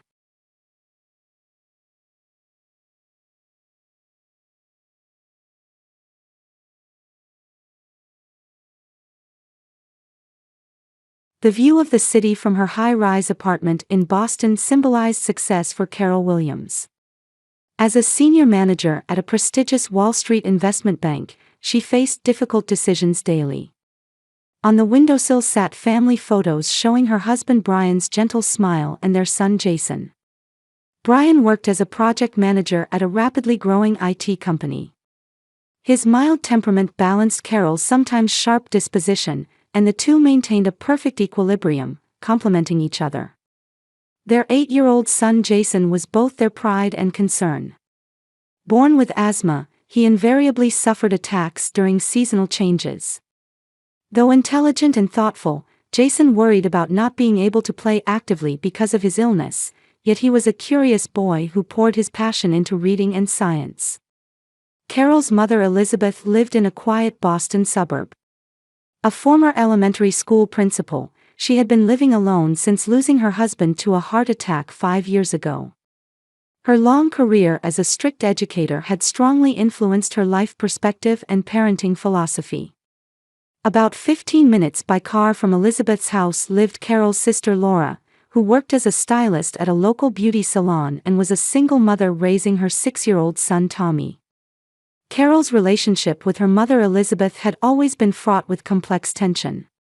From childhood, Carol was expected to be the model eldest daughter, constantly demanded to show responsibility and perfection. The more Carol shone as a model student, the higher her mother's expectations became, leaving her always feeling not good enough. In contrast, free-spirited Laura with her artistic sensibilities was treated as a special child by their mother. Seeing Laura forgiven for any mistake with the excuse that she's just unique, Carol felt the unfairness even as a child. This imbalance continued even now that they were adults with children of their own. Elizabeth lavished unconditional love on her grandson Tommy, spending hours praising his drawings and listening to his adventure stories. With his energetic and cheerful personality, Tommy would jump into Elizabeth's arms every time he visited, shouting, "I love you, Grandma." Seeing this, Elizabeth's face would light up as she called him, "my precious angel," and doted on him. In contrast, Elizabeth's attitude toward the introverted and quiet Jason was noticeably cold.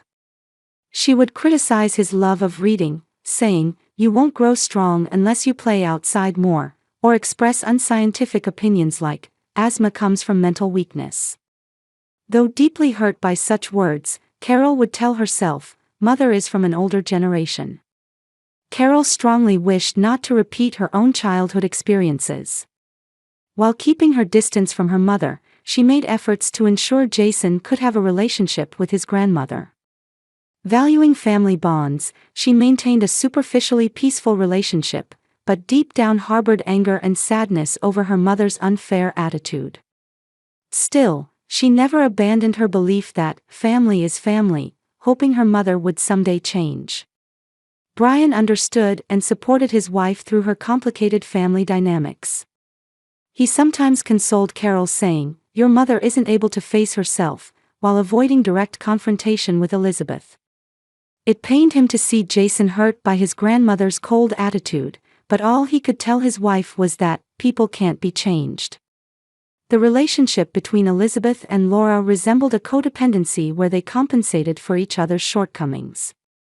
Laura immediately turned to her mother when struggling with parenting, and Elizabeth was happy to be needed. They spoke on the phone almost daily and met several times a week.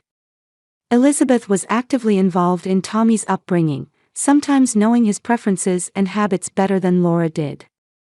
As Carol devoted herself to work while tending to her son's education and health, she tried not to mind these family dynamics.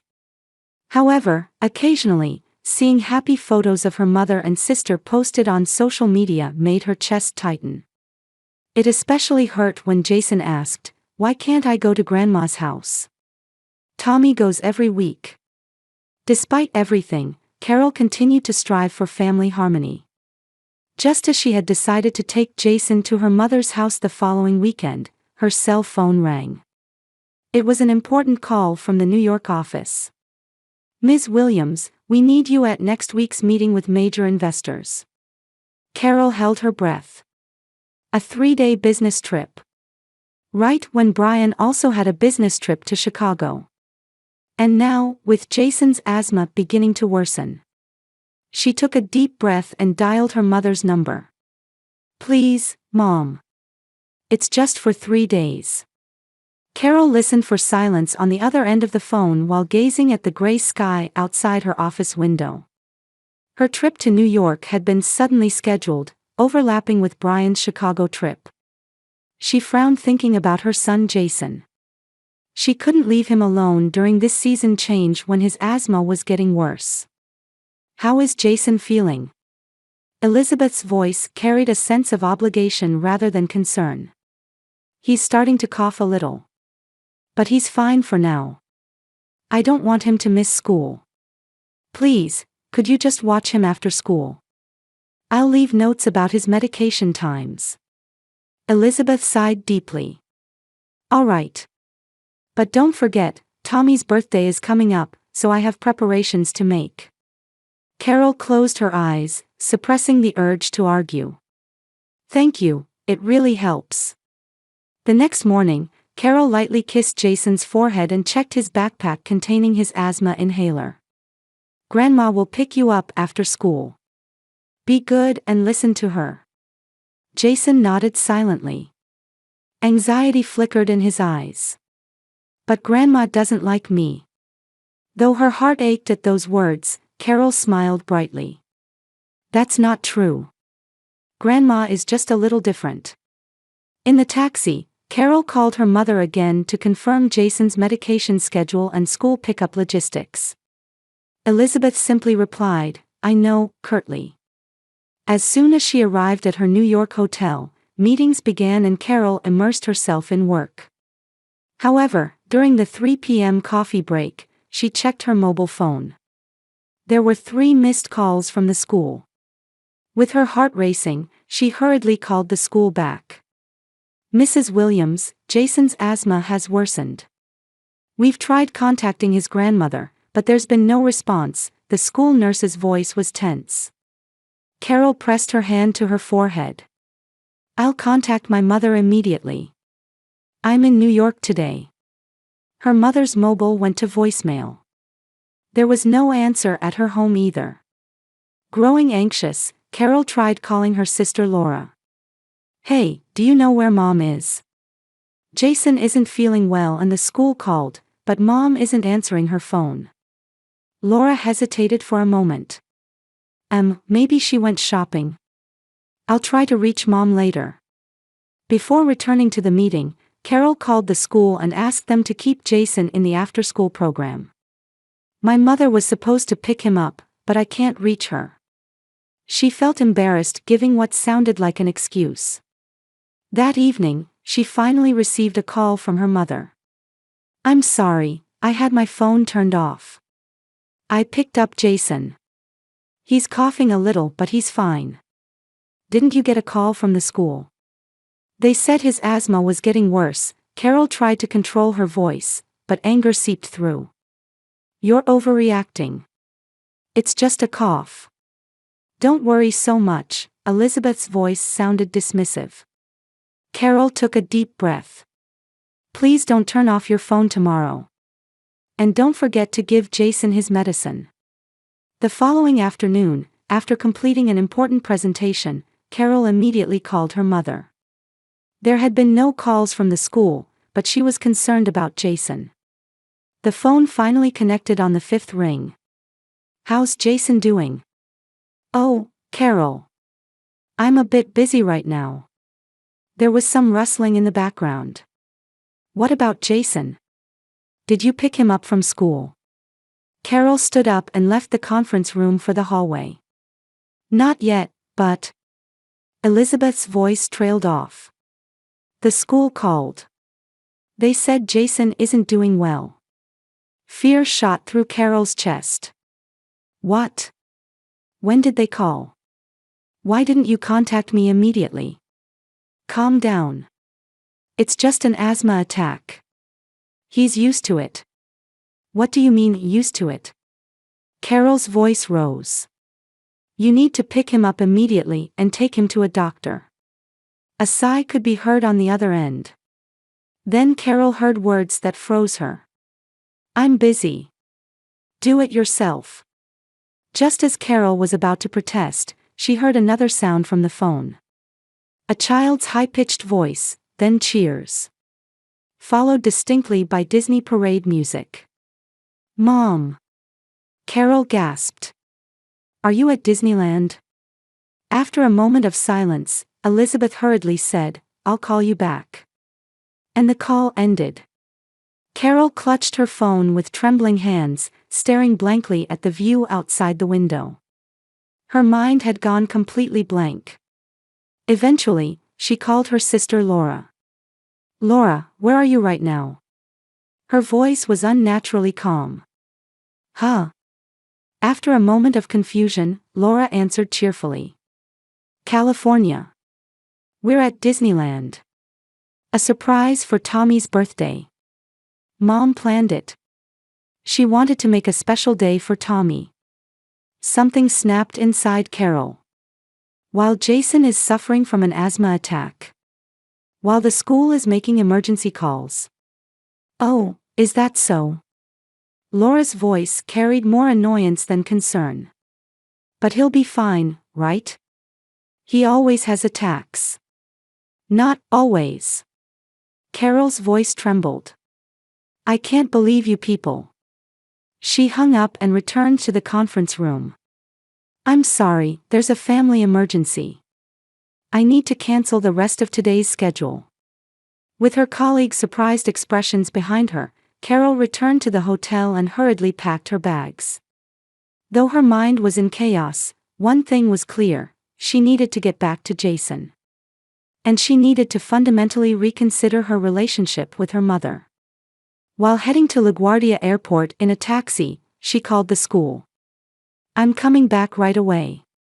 Please don't leave my son alone. Sitting in her airplane seat, Carol gazed at the clouds outside the window. Her heart was filled with anger, sadness, and determination. Arriving at Boston's Logan International Airport, Carol checked the time while waiting in line for a taxi. 4:30 p.m. School had ended long ago. She had contacted the school again, asking them to keep Jason until she arrived. In the taxi she rushed into, Carol noticed her hands were shaking. Anger, worry, and fatigue combined to strain her nerves. Outside the window, Boston's cityscape passed by under gray, overhanging clouds. We'll be there in 10 minutes, the taxi driver said, and Carol nodded silently. When she arrived at the school, the building was already quiet. Carol hurried to the administration building. At the reception, the school nurse, Ms. Brown, was waiting with Jason. Welcome back, Mrs. Williams. Ms. Brown's face showed relief.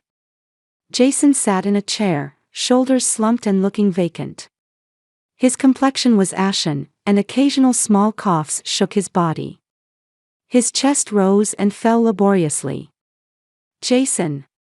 Carol rushed over to embrace her son. Mom.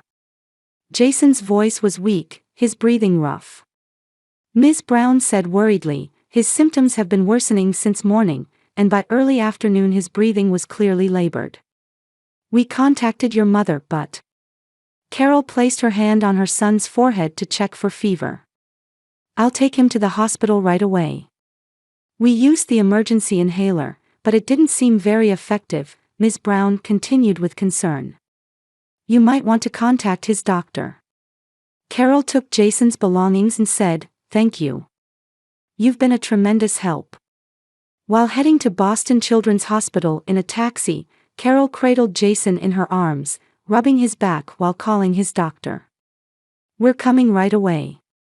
Please wait for us. At the hospital, Dr. Smith was already waiting. He took Jason to the examination room and quickly began his assessment. It's quite severe, Dr. Smith frowned. Hospitalization is necessary. The asthma attack has become serious. Fear shot through Carol's chest. How dangerous is it? If we treat it quickly, he'll be fine. However, if you had been delayed much longer. The doctor's words trailed off. Once Jason was settled in a hospital room, Carol sat by his bedside, holding his small hand. With an IV connected to his vein and wearing an oxygen mask, Jason lay with his eyes closed, looking exhausted. It's okay, Mommy's here, Carol whispered gently. Jason slowly opened his eyes. Grandma didn't come, his voice came through the oxygen mask. School called her many times. Carol was lost for words. Grandma had a sudden emergency. Is she playing with Tommy again? Jason's eyes held sadness. It's always like that. Those words tore at Carol's heart. She didn't know what to say. Instead, she simply stroked her son's head gently. Get some rest. Daddy will be back tomorrow. As night fell, Jason fell asleep from the effect of the medications. Carol gazed at the night view from the hospital room window while checking her phone.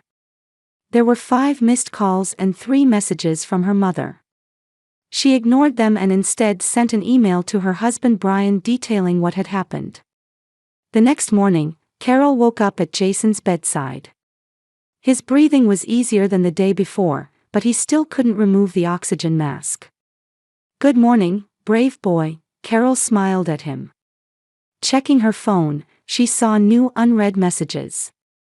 Not from her mother, but from Laura. "What's going on? Mom's crying. She says you're not answering her calls."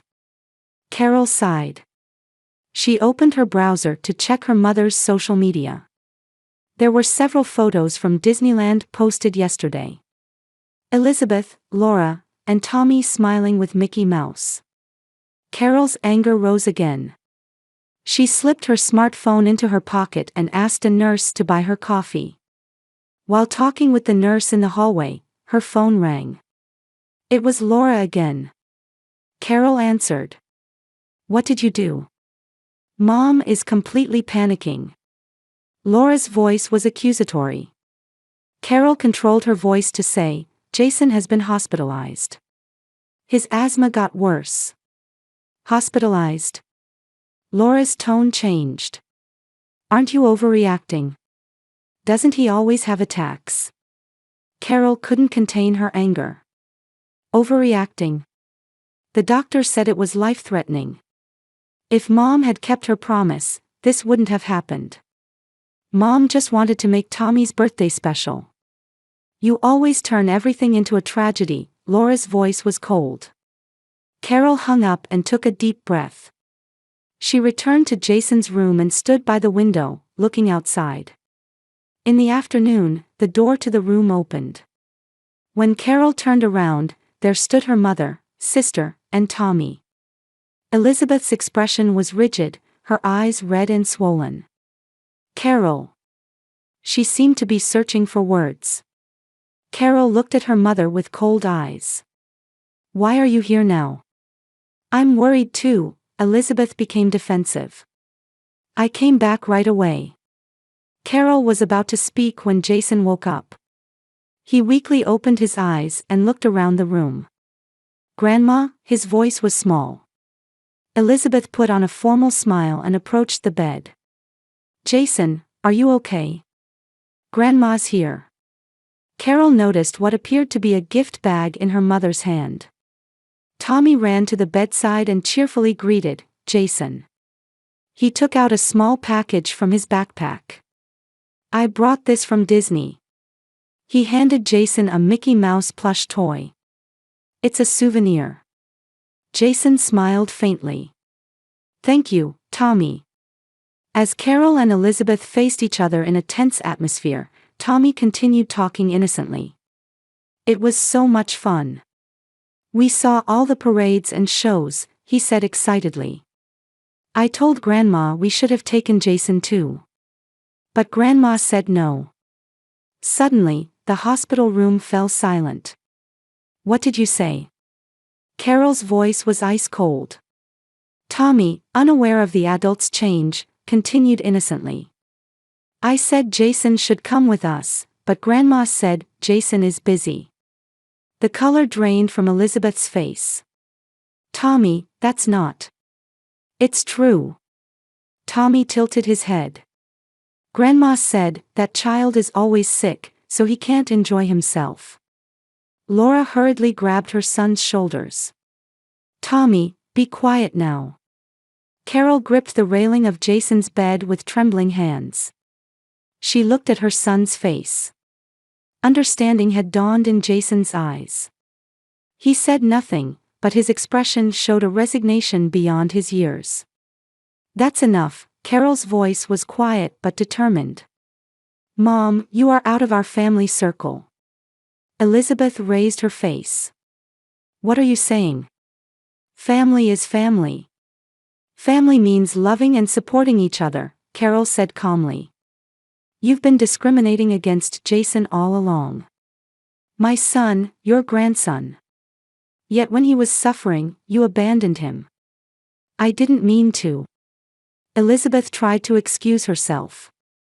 "I don't want to hear any more excuses." Carol's voice trembled. Tommy's words tell the whole story. Laura opened her mouth but couldn't say anything. Confusion and guilt flickered in her eyes. Elizabeth closed her mouth and sank into a chair. For the first time, her face showed genuine regret. As the doctor had predicted, Jason was able to leave the hospital 3 days later.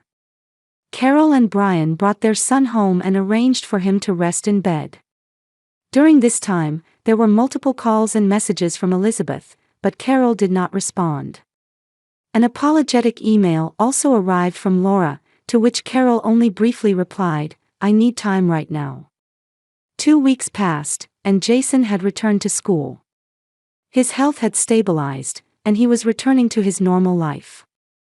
Carol's anger was gradually cooling, but how to repair her relationship with her mother still weighed heavily on her heart. "You can't avoid her forever," Brian quietly said one night. "You need to resolve this, whatever form that takes." Carol sighed. "I know. But how?" The next day, Carol summoned the courage to call her mother. "I want to have a family meeting on Sunday. I'd like you and Laura to come." After a moment of silence, Elizabeth answered in a small voice, "All right." Sunday afternoon, a heavy atmosphere hung in Carol's living room. Elizabeth sat on the sofa with a tense expression, while Laura stood by the window. Carol distributed coffee and began the conversation. "I don't want to get emotional today. I just think we have issues to address as a family." Elizabeth lowered her gaze. "I want to apologize." Carol looked intently at her mother's face. "Mom, this isn't about one incident. It's about a problem that has continued for years." "What do you mean?" Elizabeth became defensive. Carol took a deep breath. "Mom, since I was a child, you haven't treated Laura and me equally. And now, the same thing is happening with Jason and Tommy." Laura opened her mouth. "Carol, that's..." "Don't deny it," Carol said quietly. "We sisters have always felt it. I always had to be perfect, while you were forgiven for anything. And now my son is experiencing the same thing." Elizabeth clenched her hands. "I just..." She stumbled over her words. "What?" Carol's voice strengthened. "Just what? Why can't you love Jason the way you love Tommy? He's smart, caring, and a wonderful child." Tears welled in Elizabeth's eyes. "It's not that I don't love Jason. But you treat him differently," Carol said. "He feels it too. Do you know how painful it is to hear an 8-year-old child say, 'Grandma doesn't like me'?" Laura sat down in a chair. "Carol, it's true Mom is soft on Tommy. I noticed too. But what?" Carol looked at her sister. "But maybe I took advantage of it," Laura admitted honestly. "It was convenient for me that Mom would take care of Tommy. Raising a child alone is hard." Suddenly, the door to the room opened, and Tommy burst in. "Mom, I'm hungry." The adults fell silent in surprise. Tommy looked around the living room and seemed to notice the tense atmosphere. "Is everyone angry?" He tilted his head. Elizabeth forced a smile. "No, Tommy. We're just having an adult conversation." Tommy walked toward Elizabeth and placed his hand on her knee. "Grandma, why can't Jason play with us more? I want to be friends with my cousin." The air in the room froze. What?" Elizabeth stammered. "Jason and I are about the same age, but we hardly ever play together," Tommy continued innocently. "Why? Doesn't he come to Grandma's house?" Carol and Laura were speechless, staring at each other. The color had drained from Elizabeth's face. "Tommy." Elizabeth tried to say something but couldn't find the words. "Jason has asthma, so he can't always play, right?" Tommy said as if remembering. "But we could play games at home, couldn't we? I want to play with Jason." Tears fell from Elizabeth's eyes. She gently stroked Tommy's head and said in a trembling voice. Yes, we can. From now on, let's play with Jason a lot too. Carol held her breath. In her mother's expression, she saw a vulnerability she had never seen before. Mom. Carol quietly called out. Elizabeth looked up at Carol. I've failed as Elizabeth, her voice was earnest. You're right. I haven't been fair. She took a deep breath and continued, since your father passed away, I've been trying to fill something. He always gave Laura special treatment, and I tried to continue that. And Tommy resembles Dad, Laura said quietly. Elizabeth nodded. When I see him, I'm reminded of your father. That smile, that energy. Carol silently listened to her mother's confession. She felt like she was finally getting answers to years of questions. But that doesn't mean Jason is to blame, Carol said quietly. That's right, Elizabeth's shoulders slumped. He's a wonderful child. Sensitive, smart. I was projecting my issues onto him. Tommy, unable to understand the adults' conversation, ran off to the kitchen. Silence spread through the room again. What do we do now? Laura asked. Carol thoughtfully said, we can only move forward one step at a time. Today is the first step. Elizabeth tentatively took Carol's hand. Will you forgive me? Carol squeezed her mother's hand back. It might take time. But, we're family. On a Saturday afternoon with summer sunlight pouring into Carol's backyard, a family barbecue was being held. 3 months had passed since that family meeting. Jason had fully recovered and had just won first prize in the school science fair. He was in a corner of the yard explaining his project to Tommy. This is amazing. Tommy was gazing with interest at the solar power model. How did you make it? Jason proudly began to explain. Previously a child of few words, he now seemed to enjoy conversing with Tommy. The relationship between the two cousins had changed remarkably over the past few months. Carol smiled as she watched the two from the patio. Brian was grilling meat at the grill, and Laura was preparing salad. And Elizabeth entered the garden with a nervous expression, carrying a box of presents. Sorry I'm late, she said sheepishly. Carol smiled at her mother. It's okay, Mom. We just started. Elizabeth looked relieved. In her hands was a large frame with paper inside. Jason, Grandma's here, Carol called out. Jason turned around and approached Elizabeth, looking a bit hesitant. Hello, Grandma. Elizabeth, appearing nervous, knelt down to match his eye level. Congratulations on the science fair. You're so smart. Jason smiled shyly. Tommy also ran over, shouting, Grandma, and hugging her. Elizabeth gazed at her two grandsons and steadied her breath. I have a present for you both. She handed them the framed item. It was a handmade family tree. Jason had made it during art class at school, with everyone's faces drawn adorably. I made this, Jason said in surprise. Elizabeth nodded. You gave it to me. Remember? Tears formed in her eyes. Every day when I look at it, I think, we are one family. Carol felt a warmth in her chest.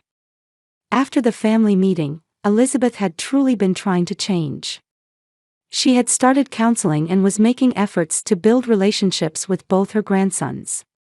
Of course, habits of many years didn't change overnight, but her attitude was genuine. Everyone, dinner is ready, Carol gathered the family. The family around the table looked like a different family altogether. Elizabeth sat next to Jason, eagerly asking about his science project. Tommy, though still interrupting adult conversations, behaved more calmly than before. After the meal, while the children played in the yard, Carol and Elizabeth found themselves alone on the patio. Mom, thank you, Carol said quietly. I can see you're really trying. Elizabeth gazed into the distance. That day, at the hospital, I saw myself. An ugly version of myself. She continued, choosing her words carefully. In trying to be the perfect mother, I failed instead. Carol took her mother's hand. Nobody's perfect. Not even me. The two silently watched Jason and Tommy playing in the yard. The boys were playing tag, and Jason's laughter pleasantly reached Carol's ears. Families are difficult, aren't they? Elizabeth murmured. Carol smiled. But they're irreplaceable. In the soft light of dusk, their new family story was beginning.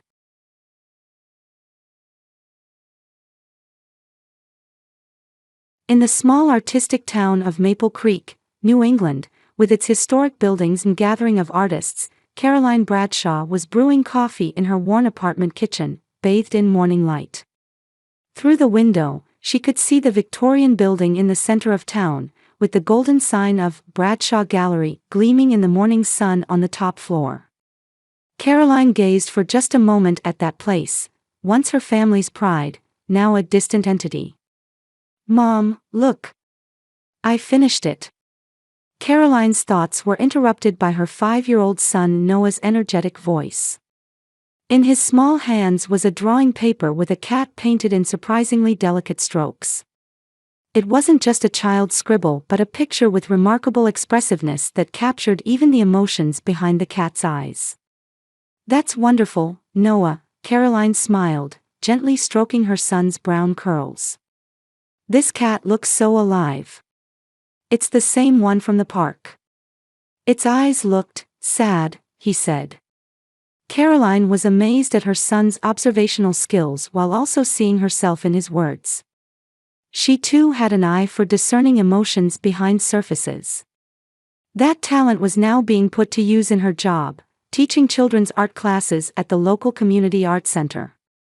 The walls of her modest but clean apartment were adorned with landscapes and abstract paintings Caroline had created. Her work was also being displayed in small local cafes and restaurants, gradually gaining recognition. However, this was far from the success her parents had once expected of her. Now, after breakfast, we're going to my class today, Caroline said as she placed cereal and a banana in front of Noah. We have a special guest today. Louise, a famous potter in town. Yay! Noah's eyes sparkled. Can I make something with clay? Yes, of course, Caroline answered. You can let your imagination run wild. Imagination. That was what her parents, Richard and Eleanor Bradshaw, had always tried to push aside in favor of practical business sense. They ran the oldest and most prestigious art gallery in town.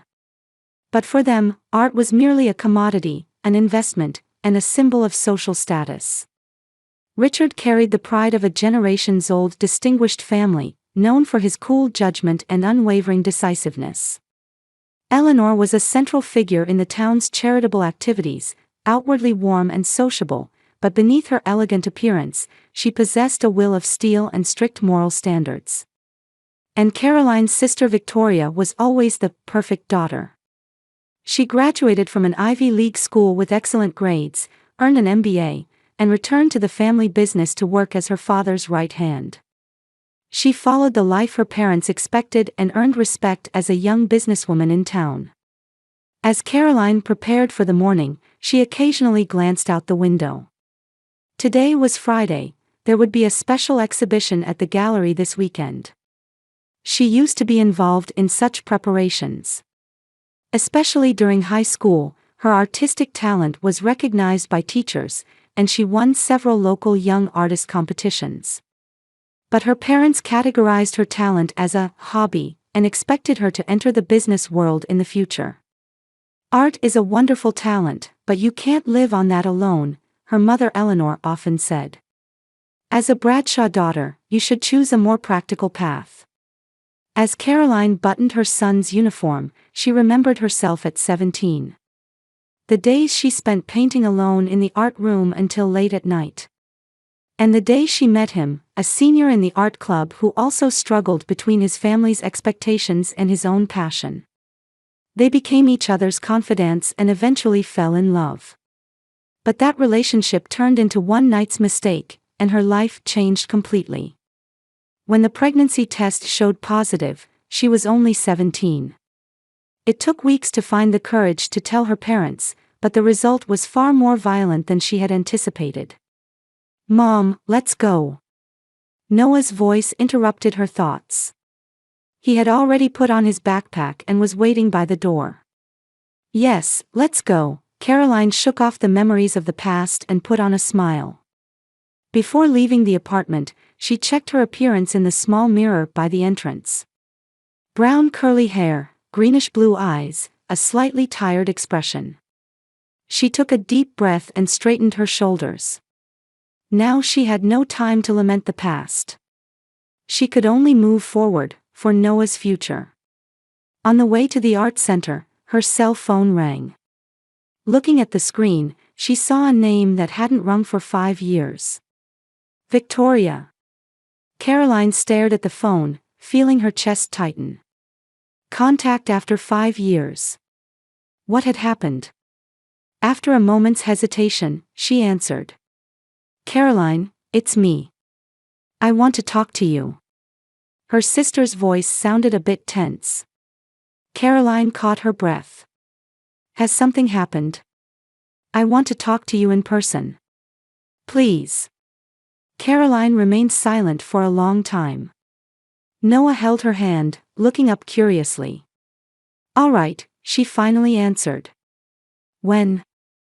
"Tomorrow, if that's okay with you." Caroline gazed at the town center. On this Friday morning, the flag of the Bradshaw Gallery was fluttering in the breeze. "All right." After hanging up, Caroline exhaled deeply. She felt the new life she had built over 5 years begin to waver with one phone call. She gripped Noah's hand tightly and began walking forward. At 17, Caroline had locked herself in a school bathroom stall, staring at the pregnancy test with trembling hands. 2 lines clearly appeared. The same result for the third test. She took a deep breath and closed her eyes. After school, she returned home later than usual. The Bradshaw mansion stood with dignity in the twilight. As Caroline passed through the gate, she felt her heartbeat echoing in her ears. As she entered the entrance hall, her mother Eleanor's voice came from somewhere. "Caroline? You're quite late." In the living room were her parents and sister Victoria. Her father Richard was reading a newspaper, and her mother was reviewing some committee documents. Victoria had her laptop open, working on college assignments. It was like a snapshot of a perfect family portrait. "I'm sorry, I was finishing a piece in the art room," Caroline lied. In reality, she had been sitting alone on a bench in a park near the school for hours. "I kept dinner warm for you," her mother said. "Wash your hands first." Caroline put her bag on the floor and clenched her fists. "I have something to tell you," she said in a voice smaller than she had intended. "What is it?" her mother replied without looking up from her papers. "It's important." Her tone finally made both parents look up. Victoria also looked away from her laptop out of curiosity. "What is it?" her father asked, setting aside his newspaper. "About your grades." Caroline felt her throat go dry. "No. Richard and Eleanor began to notice their daughter's unusual tension, and their expressions tightened. "I'm pregnant." At that moment, the air in the room froze. Caroline stared at her parents' faces, witnessing their expressions change from shock to disbelief, then to anger. "What did you say?" Richard's voice was low and dangerously quiet. "I'm pregnant. I think I'm in my 3rd month," Caroline continued with a trembling voice. "With David. That poor boy from the art club." Eleanor's face twisted. Caroline tried to object, but her father's explosion of anger drowned it out. "You are not my daughter." Richard stood up and shouted. His voice echoed against the walls of the mansion. To bring such shame to us. To soil the Bradshaw name. Dad, please, listen. Caroline pleaded through tears. Get out. This time Eleanor screamed. You've hurt our honor. Do you plan to make us the laughingstock of the town? Caroline looked at Victoria. Her 14-year-old sister stood dumbfounded, with an expression of fear and confusion. But she said nothing. I want to have this baby. Caroline placed both hands on her abdomen. David also. David? Richard sneered. You think that dropout will take responsibility? His family is among the poorest in town. What can they do? He's a talented painter. Caroline protested. The professors recognize his talent. He could. Enough about that man, Eleanor interrupted. You'll get it taken care of immediately. I'll contact a doctor. No. Caroline cried out. I want to have this baby. Richard's face turned red with anger. Get out now. You can never return to this house. His voice was cold, like a final decision. Dad, please. Now. Richard banged on the table. If you choose that disgrace, then I no longer recognize you as a member of the Bradshaw family. Eleanor stood up and pointed to the stairs. Take only what you absolutely need and leave. You'll bear the consequences of your decision yourself. For the next 30 minutes, Caroline packed as many clothes and valuables as she could fit into a backpack, crying in her room. The door opened, and Victoria timidly entered. Sis. She said in a trembling voice. Vicky, it's okay, Caroline smiled at her sister through tears. You've done nothing wrong. But, where will you go? I don't know, Caroline answered honestly. But I'll be fine, I'll manage somehow. Take this money, Victoria whispered, handing her sister several $100s from her piggy bank. Thank you, Caroline hugged her sister. I love you. Don't forget that. When she descended the stairs, her parents gave her cold looks. Without any farewell words, Caroline walked out the front door of the Bradshaw house. The night's coldness enveloped her, and she began walking down the road, shivering. That night, she contacted David.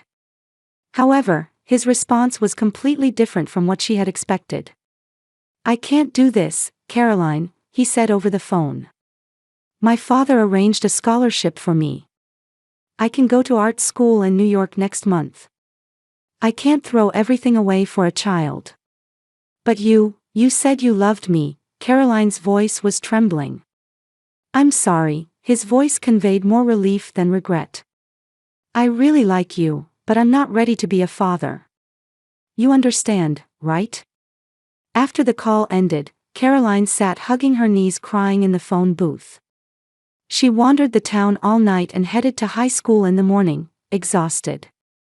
No home, no lover.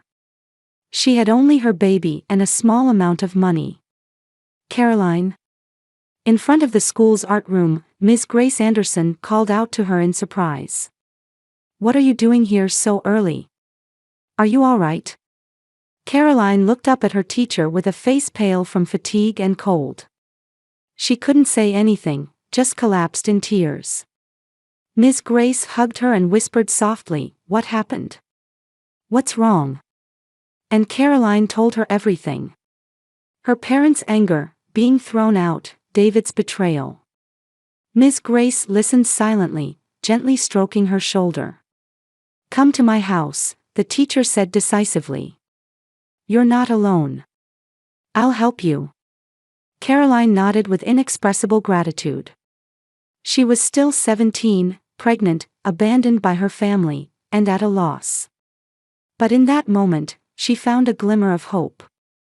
For her child's sake, and to stand on her own feet someday, she had to be strong. Noah, we're almost done here. Caroline called out to her son, who continued to draw intently by the window, as she cleaned up the scattered art supplies on the art studio floor. The twilight light dyed his brown curls golden, and shadows danced with each movement of his small hands across the drawing paper. 5 years had passed, and Caroline's life had taken a direction she never imagined. With Miss Grace's help, she graduated from high school and earned an art education qualification at a local community college. Now she ran children's painting classes at the town's art studio, earning a stable income. Though not luxurious, it was enough for her and Noah's life. "Mom, look." Noah happily held up his drawing. "This is you and me playing in the park." Caroline gasped as she saw her son's work. The composition and use of color were incredible for a child, and above all, the emotional expression he captured was astonishing. 2 figures, clearly her and Noah, were depicted walking hand in hand through an autumn park. The colors of the trees in the background beautifully expressed the changing season, and a gentle happiness floated in the expressions of the two. "Noah, this is wonderful," Caroline hugged her son. "You really do have talent." Noah smiled happily at his mother's praise. "My teacher said so too. She said I have special talent." Caroline smiled, but inside she felt complex emotions stirring. Noah's talent was undeniably inherited from her, but also from David. Since that day, she had never tried to track David's whereabouts. Rumor had it he had graduated from art school in New York and was successful in the commercial art world. But Caroline didn't even know if he was aware he had a son. "Mom, what are we eating tonight?" Noah's question interrupted her thoughts. "Well, since today is a special day." Caroline smiled. "How about pizza?" "Yay!" Noah jumped for joy. "With lots of cheese." "Of course." As they locked the studio and began walking through the twilight town, Caroline felt a bit nervous.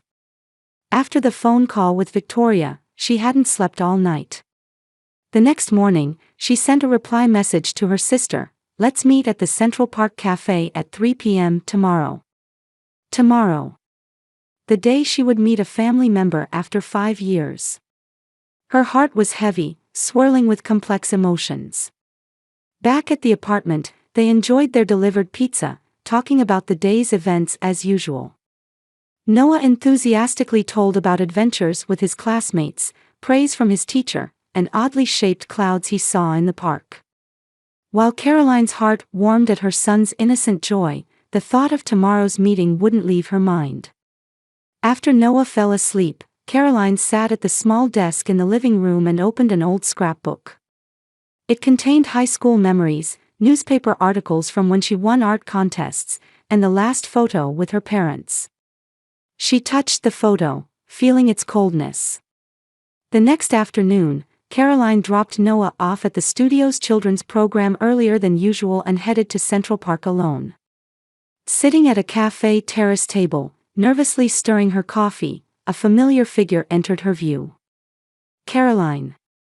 Victoria looked more mature and refined than 5 years ago. Dressed in a perfect suit, she exuded the Bradshaw family's dignity. But her expression showed anxiety and tension. "Vicky," Caroline stood up, unsure how to react. Should she hug her, or keep the greeting formal? Victoria moved first, lightly embracing her sister. "It's been a while. You look well." "Yes, more or less," Caroline returned to her seat and invited her sister to join.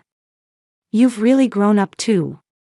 For a while, the two spent time on superficial topics like the weather and changes in town. Eventually, Victoria took a deep breath and got to the point.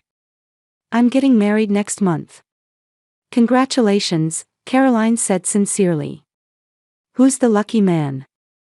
"James Harrington.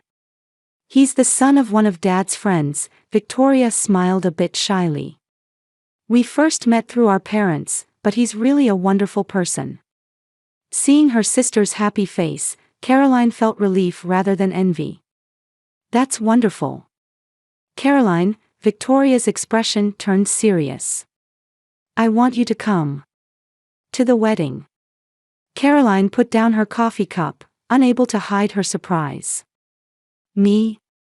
But your parents. Our parents want to reconcile too, Victoria said. Especially since Dad recently fell ill. Richard. Caroline found it strange to say her father's name. For 5 years, she had tried not to think about her parents. Yes, his heart hasn't been well since last year, Victoria explained worriedly. The doctors say he should reduce his workload and stress, but Dad is as stubborn as ever. Caroline was hit with complex emotions. Anger and hatred toward the father who had once rejected her, and at the same time, somewhere deep inside, concern due to their blood connection. Also, James's family is well known in town. Victoria continued reluctantly. They expect a wedding with the entire family present. So you're calling me to keep up appearances? Caroline's voice betrayed a slight bitterness. No. Victoria quickly objected. It's what I want. You're my sister. I don't want to celebrate my best day without you. Caroline looked out the window. In the park, children were playing, couples walking, dogs running around. Ordinary everyday scenes. The new life she had built with her son. What about Noah? She asked. Victoria hesitated slightly. Of course, he's welcome too. I'd like to meet my nephew. Caroline considered what effect bringing her parents back into her life sphere would have on Noah. He had asked about his grandparents before, but she always vaguely answered, they live far away. Let me think about it, Caroline finally said. It's not an easy decision. Victoria showed understanding. Of course. But I'd appreciate it if you could let me know as soon as possible. As they parted, Victoria handed Caroline an envelope. The wedding invitation. And something else, our parents asked me to give you. Caroline took the second envelope, feeling its weight. What's this? I don't know, Victoria answered honestly. They just asked me to give it to you directly. Back at the apartment, after Noah had fallen asleep, Caroline cautiously opened the second envelope. Inside was a check and a short letter. Caroline, this is part of the trust fund you should have received. We can discuss the rest if you wish. Richard Bradshaw. She gasped seeing the amount of the check. It was more than she would earn in a year. That night, Caroline lay awake thinking. The next morning, she made her decision. Perhaps it was time to heal the wounds of the past, for Noah's sake and her own. She sent Victoria a message, I'll come to the wedding. I'll bring Noah. 3 days later, on Saturday afternoon, the doorbell to Caroline's apartment rang. When she opened it, her parents stood there after 5 years. Richard looked older than before, with more gray hair. Eleanor was still elegantly dressed, but the wrinkles around her eyes had increased. Caroline, Richard's voice didn't possess as much authority as before. Please come in, Caroline invited them, nervous but calm. As they entered the living room, Noah was sitting on the sofa surrounded by art supplies, drawing. He looked up with curious eyes at the unfamiliar visitors. Noah, these are. Caroline hesitated for a moment, then continued, your grandfather and grandmother. The moment Richard and Eleanor looked at Noah, they both froze. Noah was drawing a forest landscape with sunlight shining through the trees after rain. Its technique and color sense possessed a level of completion unimaginable for a 5-year-old. What is this? Richard's voice was trembling. He slowly approached Noah and took the drawing. Eleanor also gasped, staring at the picture over her husband's shoulder. Their expressions mixed surprise with something else, recognition, or perhaps pain from a memory. Richard stared at Caroline, lost for words. Noah, your tie is crooked, Caroline said as she straightened her son's small tuxedo. Are you nervous? Noah shook his head, but his large blue eyes showed anxiety. Will there be lots of grandpas and grandmas? Yes, Caroline smiled. But there's nothing to be afraid of. I'm sure everyone is looking forward to meeting you. Stepping into the grand ballroom of Harrington Plaza Hotel, Caroline gasped. Crystal chandeliers, an altar adorned with fresh flowers, and the town's dignitaries crowded the luxurious space. It was the first time since leaving the Bradshaw house that she felt like she was stepping back into her former world. Caroline. Victoria rushed over in her pure white wedding dress. You came. She hugged her sister tightly, then turned to Noah. So you're Noah. Nice to meet you, I'm Victoria. Noah, though a bit shy, greeted her politely. Congratulations on your wedding. Your dress is beautiful. Victoria laughed happily. Thank you. You look very handsome too. Richard and Eleanor approached from the corner of the venue. Since their reunion at the apartment days ago, they had maintained contact with Caroline, taking the first steps toward mending their relationship. Still, the public meeting was filled with tension. Caroline, I'm glad you came, Richard lightly kissed his daughter. Eleanor also greeted her similarly, giving Noah a gentle smile. It's a lovely ceremony, Caroline said. Befitting Victoria. The wedding proceeded solemnly, with Caroline and Noah quietly observing. As the reception began, Noah, seemingly a bit bored with the long formal event, took out his sketchbook and began quietly drawing in a corner of the sofa. Soon after, an exclamation of, "This is remarkable," was heard from the sofa's direction. Caroline turned to see Joseph Harrington, James's uncle known as a prominent art critic, peering into Noah's sketchbook. Such talent is rarely seen. Joseph called out to those around him, asking, "Whose child is this?" Caroline hurried to Noah's side. "He's my son." "And you are?" Joseph looked at Caroline with curious eyes. "Caroline Bradshaw." "Bradshaw?" Joseph's eyes lit up. "Richard and Eleanor's eldest daughter." Caroline nodded nervously. People began to gather around, and she felt uncomfortable suddenly becoming the center of attention. "The Bradshaw family's artistic talent has been passed down," Joseph said happily. "It reminds me of Richard's early works." "Father's works?" Caroline was confused. Joseph responded with a surprised expression. "Yes, of course. Richard Bradshaw was once a promising painter. His dramatic landscapes garnered attention for their unique sense of color. His decision to put down the brush to take over the gallery was a great loss to the art world." At that moment, the atmosphere in the venue changed. Many eyes turned to Richard and Eleanor, who stood uncomfortably. "I didn't know," Caroline said softly. Joseph was puzzled. "I thought you knew, especially since you've inherited the artistic talent yourself." The invited guests listened to the conversation with great interest. "About your family's talent?" a woman asked. "Yes," Caroline hesitantly answered. "I teach art. I run children's painting classes at a local art studio." "Is that so?" Joseph's eyebrows raised. "You seem to have considerable talent yourself. But why not at the Bradshaw Gallery?" "That's enough, Joseph," Richard approached and said in a stern tone. "No, I want to know." Caroline turned to face her father. "You were a painter. Then why did you deny my talent?" The venue fell silent, all eyes on Richard. He sighed deeply and looked at his wife. Eleanor's face showed fear and shame. Richard stumbled over his words. "I once had passion. But I learned that in the real world, one cannot live on art alone. So you wanted me to walk the same path." Caroline's voice betrayed sadness rather than anger. "Richard, Eleanor," Joseph said, "why would you treat your daughter and grandson with such wonderful talent?" "That's a private family matter," Eleanor quickly interrupted, grabbing Richard's arm. But it was too late. Whispers began to spread among the guests. The Bradshaw's eldest daughter disappeared 5 years ago. That child is.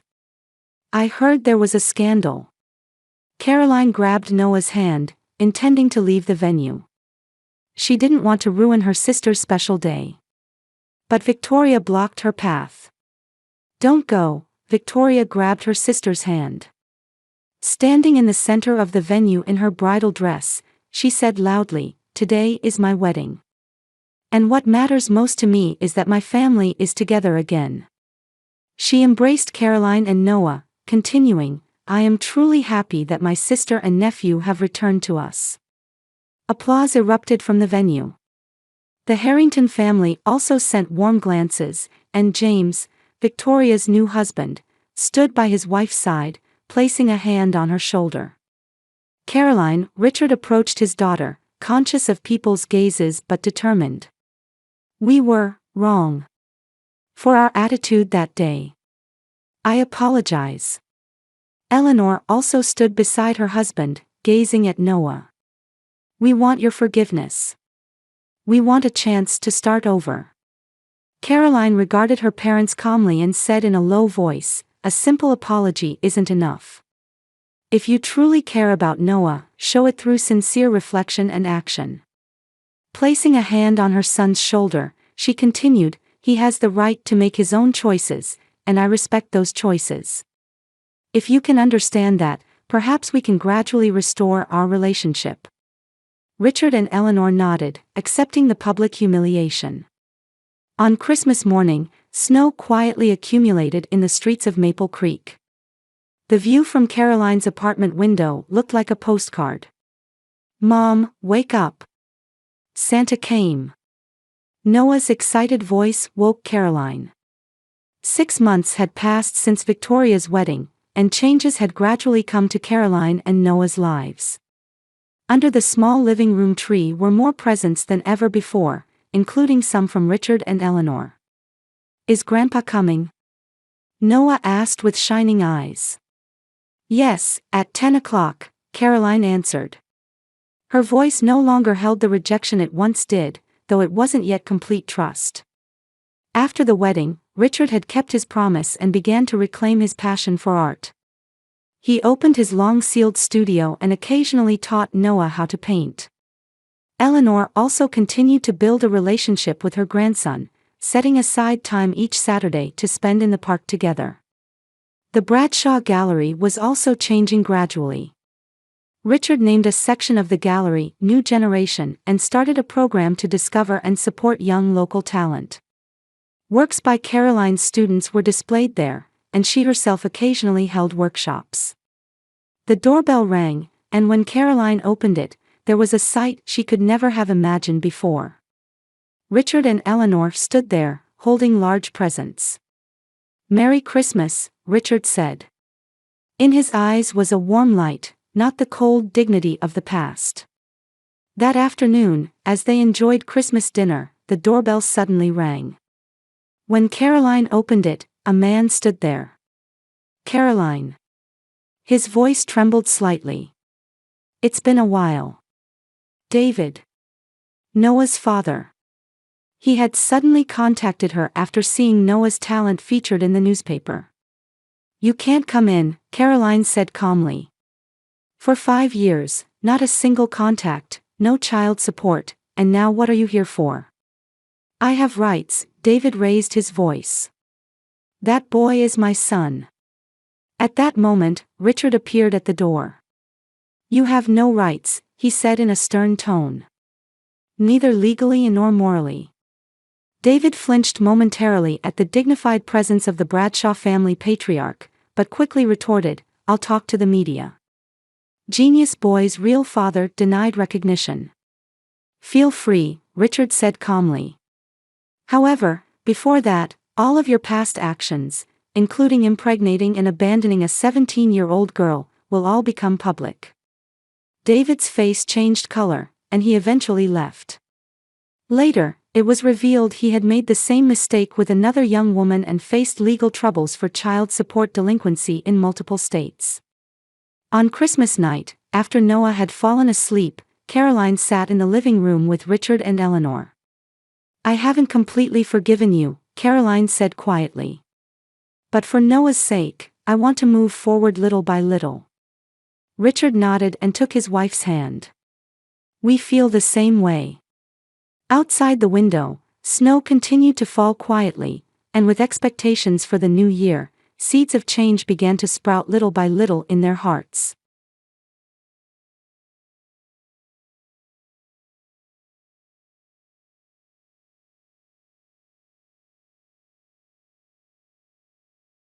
As the morning sun illuminated Chicago's skyscrapers, Olivia Hunter was already at her desk. She was in her 7th year as a senior designer at the advertising agency, Creative Impulse. The light streaming through the window illuminated the photo frame neatly arranged on her desk. It contained only her graduation photo. Olivia had meticulously tied her hair in a ponytail and was dressed in a simple yet sophisticated navy blouse and gray pantsuit. Colleagues often called her a perfectionist, sometimes keeping their distance, but everyone acknowledged the quality of her work. Taking a deep breath, she sipped her coffee and checked her emails. A message from her mother was flashing in the corner of the screen. After a moment's hesitation, Olivia decided to open it. "Olivia, I haven't received your response about your father's birthday party. It's next Sunday. Vanessa has even taken special time off work." Olivia sighed as she stared at the screen. Her mother Martha had worked as an English teacher at Oak Park High School in suburban Chicago for 25 years. She was adored by her students and respected by her colleagues. At home, she always portrayed the image of a perfect mother, showing particularly doting affection for her younger daughter Vanessa. "I'll reply later," Olivia muttered, leaving the email marked as read. She didn't want to go to her father's birthday party. Her father George had worked as a sales manager at the local real estate company, Hunter Realty, for over 20 years. He was sociable, pleasant, and well regarded by clients. However, at home, he always deferred to her mother's opinions and rarely intervened in conflicts between the daughters. Olivia often described her relationship with her father as superficial respect. He was proud of her grades and professional successes, but never truly tried to understand her. Instead, George's attention was always directed toward her sister Vanessa. Vanessa. Just thinking of that name stirred complex emotions in Olivia. Vanessa worked in the personal banking division of the local First National Bank, and rumors of her promotion to assistant branch manager had been circulating recently. With long blonde hair and blue eyes, Vanessa had been the cheerleading captain in school and still maintained an active social life, going out to parties with friends on weekends. "Mother's favorite," Olivia whispered quietly. It wasn't mere jealousy but a conclusion drawn from years of observation. At family gatherings, her mother would be excited talking about Vanessa while showing only formal interest in Olivia's achievements. Her phone on the desk vibrated. The screen displayed "Grandfather." Olivia's expression softened. It was a call from her maternal grandfather, William. A former judge and a wealthy man, he might be the only family member Olivia could truly open up to. "Good morning," Olivia answered the phone with a cheerful voice. "Good morning, Olivia. How are you doing?" William's warm voice resonated. "I'm fine, just busy. How are you doing?" "Still not letting the young ones beat me," William answered with a laugh. "About George's birthday party, you're coming, aren't you?" Olivia hesitated for a moment. "I haven't decided yet, work is keeping me busy." Her grandfather sighed deeply on the other end. "I understand, Olivia. I know how difficult family gatherings can be for you. But would you come for my sake? I'm getting old. There aren't many opportunities for the whole family to gather." Olivia closed her eyes and pressed her forehead with her hand. She couldn't refuse her grandfather's words. "All right, grandfather. I'll come. I'm relieved to hear that. Also, I saw the article about your project last month. It was excellent. Your talent is genuine. Tears welled up in Olivia's eyes at his words. After hanging up, Olivia gazed out the window, deep in thought. Since childhood, she had felt like the odd one out in her family. Serious and sincere, her family often described her as boring and inflexible. Her relationships with her family, especially those outside her grandfather, seemed to grow more distant with each passing year. She had been invited to family gatherings less frequently in recent years. Even for Christmas and Thanksgiving, she was increasingly told, Olivia must be busy. It was partly true, but she sometimes deliberately scheduled appointments, anticipating the rejection. Olivia turned her chair back to face her computer screen. She opened her calendar and checked next Sunday. It was blank. Slowly, she typed Dad's birthday party and saved it. I wonder what excuses I'll hear this time, she muttered as she returned to work. Deep down, she yearned for family bonds while constantly fearing rejection. All she wanted was to be truly accepted as a member of the family. On Saturday afternoon, Olivia stood on the porch of her mother's house. The day before her father's birthday party, she had come to print reference materials for a new design project, as her own printer had broken down and the deadline was approaching. Olivia, you came. Martha opened the door and gave her a formal hug. Perfect timing. Vanessa just went out to buy decorations for the party, and I've just ordered the cake. Thank you, Olivia responded quietly. May I use the printer? Yes, of course. Use it in the study. By the way, have you already prepared your father's present? Olivia gave a small smile. Yes, I found the vintage watch he's been wanting. Oh, that's nice, Martha said, but her voice lacked enthusiasm. Vanessa bought a golf set. Your father will be thrilled. Olivia nodded silently and headed upstairs to the study, feeling her mother's words pierce her heart even as she tried not to show any emotion. Entering the study and turning on the computer, a password screen appeared. Olivia sighed. Mom, can you tell me the password? She called downstairs. Oh, I forgot. I changed it last week, Martha came upstairs. My smartphone will be quicker. Your materials came by email, right? Martha unlocked her iPhone and handed it to Olivia. Here, use this. I need to make a final confirmation call about the cake. I'll be back in about 30 minutes. Okay, thanks. When Martha left the room, Olivia let out a relieved sigh.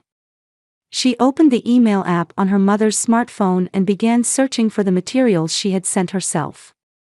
She downloaded the attachment and sent it to the printer. As the printer started working, Olivia found herself at loose ends.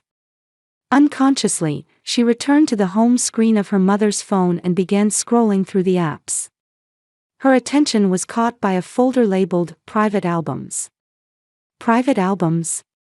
Olivia whispered. Driven by curiosity, she tapped on the folder.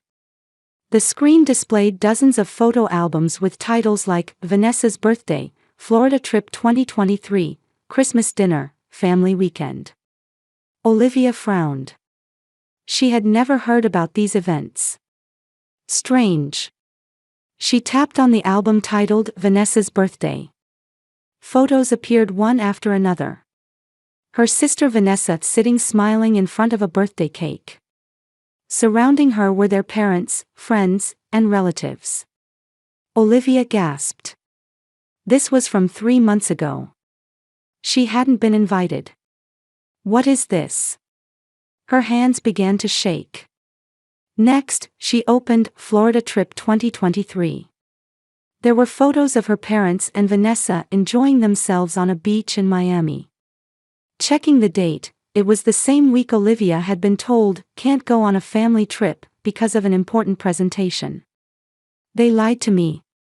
Olivia's voice trembled. Then, Christmas dinner. This was last Christmas, when Olivia had been told there are no special family plans, and spent the day alone in her apartment. The photos showed the family around a lavish dinner table. Even grandfather William was there. Olivia's heart began to race. She opened Family Weekend and saw more family photos without her in them. She went through all the albums in the folder one by one. In none of the photos was she present. Why? Tears fell from her eyes. She didn't even notice that the printer had stopped. At that moment, she heard the door opening downstairs. "Olivia, did you finish printing the materials?" Martha's voice called out. Olivia quickly restored the phone to its original state and wiped her tears. However, she couldn't wipe away the emptiness and pain spreading inside her chest. "Yes. I did," she answered with a trembling voice. When Martha returned to the study, Olivia had already packed her materials into her bag and was standing. "You're leaving already?" Martha asked, somewhat surprised. "Yes, I still have things to do." Olivia couldn't meet her mother's eyes. "I see. You're coming to the party tomorrow, right?" Olivia nodded without saying anything. She hurried down the stairs and toward the front door. "Olivia, are you okay? Did something happen?" Martha followed after her. "Nothing. See you tomorrow," Olivia answered briefly, opening the door and stepping outside. Once in her car, she rested her forehead against the steering wheel and cried quietly. The unease she had felt for years now stood clearly before her in a definite form. She had been excluded from her family. And deliberately so. Back at her apartment, Olivia couldn't sleep all night. She dug into past memories, recalling her family's words and actions. "Olivia is busy, Olivia wouldn't be interested, don't tell Olivia, she'll be hurt." These words now resonated with new meaning. By the time the morning sun streamed through her window, Olivia had made a decision. She picked up her cell phone and sent the same message to all family members. "Don't contact me anymore." Then she blocked them all. Phone, social media, all means of contact. It was a strange feeling, a mixture of liberation and sadness. Chicago's spring was changing gradually, just like Olivia's state of mind. 3 months after cutting ties with her family, she had maintained her isolation and immersed herself in work. Her reputation at Creative Impulse had risen even more than before, having won an award last month for a campaign for a major beverage company. Sipping her coffee while looking at the cityscape visible from her office window, Olivia felt the void in her heart still aching, but her daily life moved forward. "Want to come to a new yoga class with me?" Her colleague Rachel stopped by her desk. "I heard the instructor is really good this weekend." Olivia smiled. Rachel was a colleague she had become particularly close to since cutting ties with her family. "Sounds good, I'd like to try it." Her cell phone vibrated. It was a call from an unknown number. Normally she would ignore it, but for some reason, she felt compelled to answer. "Hello? Olivia, it's me." Olivia's heart jumped at her grandfather William's voice. "Grandfather. I'm sorry, I'm calling from a new number." "I heard you blocked everyone in the family." William's voice was calm but contained a hint of sadness. Olivia stood up and headed to the conference room. "I didn't mean to block you too. But no need to explain." "I understand," William said. "But there's something I need to talk to you about. Could you come to my house this evening?" Olivia hesitated. "What is it about?" "I want to talk in person." This isn't a conversation for the phone. Her grandfather's voice had an unusual urgency. "All right," she finally agreed. "I'll come at 6. After hanging up, Olivia stood by the window, looking down at the city of Chicago. The prospect of reuniting with her grandfather brought both expectation and anxiety to her heart. William Morrison's mansion was located in an upscale residential area in northern Chicago. Passing through the stone gates, a well-maintained garden spread out. When Olivia rang the doorbell, the butler Harold greeted her. Olivia was led through the spacious hallway to her grandfather's study. William was sitting in a leather chair in front of the fireplace. His appearance was still dignified, but he seemed a bit thinner than before. "Olivia, I'm glad you came." William stood up and embraced his granddaughter. "Grandfather," Olivia relaxed a little in his arms. "I'm glad to see you're well." "Sit down," William pointed to another chair in front of the fireplace. "First, I want to say that I don't blame you for your decision." Olivia nodded silently. "I know about the photos," William said quietly. "Martha told me that you found them." Tears welled up in Olivia's eyes. "Why, grandfather? Why am I the only one who was excluded?" William finished her sentence. "That's what I want to talk to you about today." Grandfather stood up and took an old leather-bound album from the bookshelf. "This is the family history I've recorded over the years." Olivia took the album from her grandfather and opened it. It contained family photos she had never seen before. Pictures of her mother Martha when she was young, Christmas scenes with her grandparents, and then, "This is..." Olivia gasped. "Yes, your mother and her sister. Your Aunt Elizabeth." Olivia was confused. "Aunt? Does mother have a sister?" "Had," William said gravely. "Elizabeth died 30 years ago. In a car accident." Olivia continued turning the pages. Aunt Elizabeth looked very similar to her mother Martha, but her eyes seemed gentler and more open. "But how does this relate to our family's problems?" William let out a deep sigh. "Martha and Elizabeth were always competitive. Elizabeth was bright, sociable, and loved by everyone. Martha, on the other hand," he searched for words, "was more introverted and jealous. After Elizabeth's death, Martha changed. The darker aspects of her personality became stronger. Still, why am I?" "You resemble Elizabeth, Olivia," William said quietly. "Not just in appearance, but in character too. Your honesty, your kindness. For your mother, perhaps that brings back painful memories." Olivia was speechless. She stared at her aunt's photos. "However, that's no excuse." William's voice suddenly grew stronger. "What Martha, Vanessa, and George did to you is inexcusable. They lied to me," Olivia said quietly. "Telling me there were no family gatherings when in fact..." "Yes. And they lied to me too," William said, unable to contain his anger. "Olivia is too busy to come." Olivia said she's not interested. "I believed them. I was foolish." Tears fell from Olivia's eyes. "You didn't know." "If I had known, I would never have allowed it," William said resolutely. "Vanessa came to me last month, crying, and told me the truth. Probably out of guilt." Olivia looked up in surprise. "Vanessa?"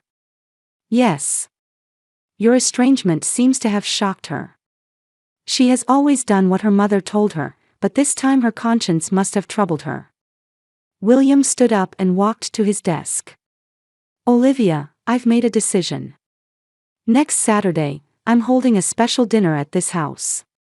I'm inviting the entire family." "What?" "But I want you to come." William looked at Olivia with serious eyes. "This is also for your vindication. And I have something to tell everyone. The whole family." Olivia looked at her grandfather with a confused expression. "Grandfather, what are you planning?" "That's a surprise for the day," William smiled slightly. "I'm proud of you, Olivia. Of your strength and sincerity. And now, it's time to demonstrate that to the entire family." Olivia took a deep breath, trying to organize her thoughts. She didn't feel ready to face her family again. However, Seeing her grandfather's determined gaze, she nodded weakly. "All right, grandfather. I'll come." "Good decision," William said with satisfaction. "I'll send formal invitations, but the dress code is formal. I want to make it an occasion worthy of celebrating the family reunion." As she was leaving, Olivia turned at the door and asked her grandfather, "Grandfather, are you sure about this? You seem to be plotting something." William smiled. "Don't worry. It's just that the time has come for the truth to be revealed." On Saturday evening, Olivia arrived at her grandfather's mansion dressed in a black cocktail dress. Feeling a tightness in her stomach from nervousness, she approached the front door. Inside, her family had already gathered. Father George, Mother Martha, and Sister Vanessa. Their expressions varied. Martha was clearly anxious, George confused, and Vanessa looked at Olivia with eyes full of guilt. "Olivia." George approached. "It's been a while." "Yes, it has," Olivia answered briefly. An awkward silence ensued. At that moment, William entered the room. He was wearing a black tuxedo and appeared unusually dignified. "Everyone, please be seated," William announced. "Tonight is a special dinner." As everyone sat around the dining table, William picked up his glass. "Before making a toast, there's something I want to tell everyone," he stood up and said in a solemn voice. "For many years, I have cherished the honor of this family. I have valued honesty and dignity." He looked at Olivia. "And tonight, I want to reaffirm those values." William looked around the table. "Martha, George, Vanessa," his voice sounded cold. "I know what you have done to Olivia. Excluding her from the family, lying, hurting her." Martha's face changed color. "Dad, that's..." "Be quiet," William's voice was stern. "I don't want to hear excuses. These are not the values I taught you." He walked over to Olivia. "Olivia Hunter is the most honest, hardworking, and valuable person in this family. Her success is all the result of her own efforts." Tears welled up in Olivia's eyes. William placed his hand on her shoulder. "And tonight, I have made a decision," he said, facing the table. "I designate Olivia as the heir to my fortune and business." A wave of shock ran through the room. Martha gasped, George half rose from his chair. Vanessa's face turned pale. "Dad, what do you mean?" Martha asked in a trembling voice. "It's clear," William answered calmly. "After my death, the Morrison family fortune and management rights to the real estate business will transfer to Olivia. This is my final decision, and the legal procedures are already complete." Olivia was stunned. She looked up at her grandfather, overwhelmed by his determined expression. "Grandfather. This is not a punishment," William said, addressing the entire family. "This is a decision to give the right responsibility to the right person."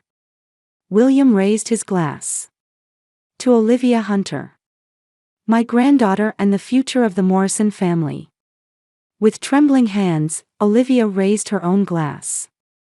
In the imposing conference room of Morrison Real Estate, Olivia was reviewing newly arrived documents. A week after her grandfather's dinner, she had officially been appointed as a director of the company. Holding a business card with the company logo, it still didn't feel real. The door was knocked, and her grandfather William entered. "Getting adjusted?" he asked with a smile. "Little by little," Olivia answered honestly. "I have a lot to learn about the real estate industry." "I believe in your sharp insight and learning ability," William sat in the chair opposite her. "Besides, you already have proven management sense in the advertising industry. You'll bring a new perspective to this company." Olivia nodded and shifted her gaze to the window. The downtown skyscrapers were visible. "What about father and my sister?" William's expression clouded.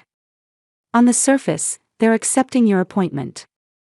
George continues to work in the sales department as before, and Vanessa started working as a financial assistant last week. Is it really okay? Olivia couldn't hide her concern. They probably need time to face the truth, grandfather said quietly.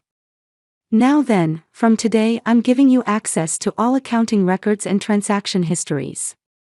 To understand the company's reality, it's important to know its past.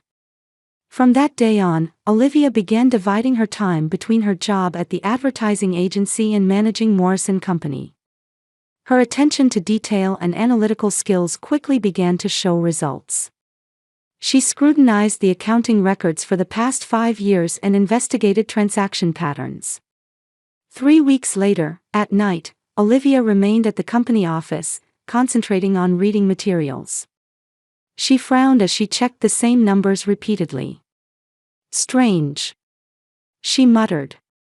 The monitor displayed the company's accounting system. She investigated deeper, cross-referencing bank account statements, deposit and withdrawal records, and client transaction histories. Finally, she discovered a pattern of irregularities. This is. Olivia took notes with trembling hands and printed out the data. Over the past 3 years, funds had been regularly withdrawn from the company and transferred to multiple accounts that were difficult to trace. Further investigation revealed that these accounts were related to personal investments by her father George and sister Vanessa. Unbelievable, Olivia gathered the materials and stuffed them into her bag. She needed to report to her grandfather immediately. The next morning, in William's home study, Olivia explained her discovery. Do you have proof? William asked with a stern expression. Yes, all the evidence is here. Olivia spread out the files. Father and my sister have diverted about $2 million from the company over the past 3 years. Overcharging clients, fictitious expenses, fake transaction records. I have evidence for everything. William was silent for a long time. Anger and disappointment flickered in his eyes. I was blind, he finally said. My own daughter and granddaughter, such betrayal. What will you do? Olivia asked quietly. William stood up and walked to the window. I considered legal action, but that would expose the family's shame. He turned around. Instead, I'll hold another family meeting. This time, I'll call all relatives. All of them? Olivia asked in surprise. Yes, all members of the Morrison and Hunter families. Including cousins. About 30 people. William's voice was filled with determination. For the honor and future of the family, all truths should be revealed. A week later, William's mansion was bustling with relatives for the first time in a while. Olivia sat next to her grandfather, nervous but with a straight back. She looked at her father and sister sitting on the opposite side of the room. They were clearly anxious. After dinner, William stood up and clinked his glass. Dear family members, I've gathered you all today at this important crossroads for the Morrison family, he said solemnly. My life is drawing to a close. In the time I have left, I want to secure the future of this family. He beckoned to Olivia. She stood up and stood beside her grandfather. I formally announce Olivia Hunter as the next president of Morrison Real Estate, William declared. A murmur arose in the room. However, before that, there's something I want everyone to know. William slowly looked around the room. Recent investigations have revealed that company funds were misappropriated. The room suddenly fell silent. George, Vanessa, stand up, William's voice was stern. Olivia's father and sister stood up, trembling. You have betrayed the trust of the Morrison family. William held up a file. Here is the evidence. Evidence that you diverted company funds for private use and falsified records. Wait, that's a misunderstanding. George desperately raised his voice. You'll have an opportunity to explain, William said calmly. But the evidence is clear. Martha stared at her husband and daughter, her face pale. Is this true? her voice trembled. Vanessa had tears in her eyes and couldn't speak. George also fell silent. "This is my judgment," William declared. "George and Vanessa are banished from Morrison Company as of today. Olivia will take full authority over the company." The room buzzed. Relatives looked at each other with expressions of surprise and shock.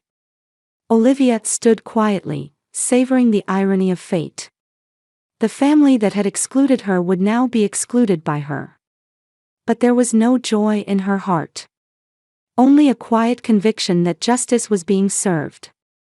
The summer sun in Chicago reflected off the glass windows of Morrison Real Estate's new office building.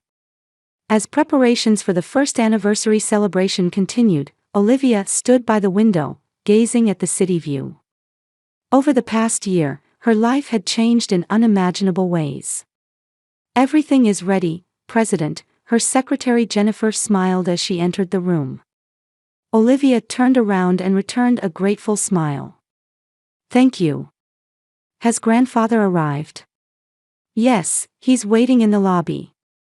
Almost everyone else has gathered too." Olivia took a deep breath and relaxed her shoulders.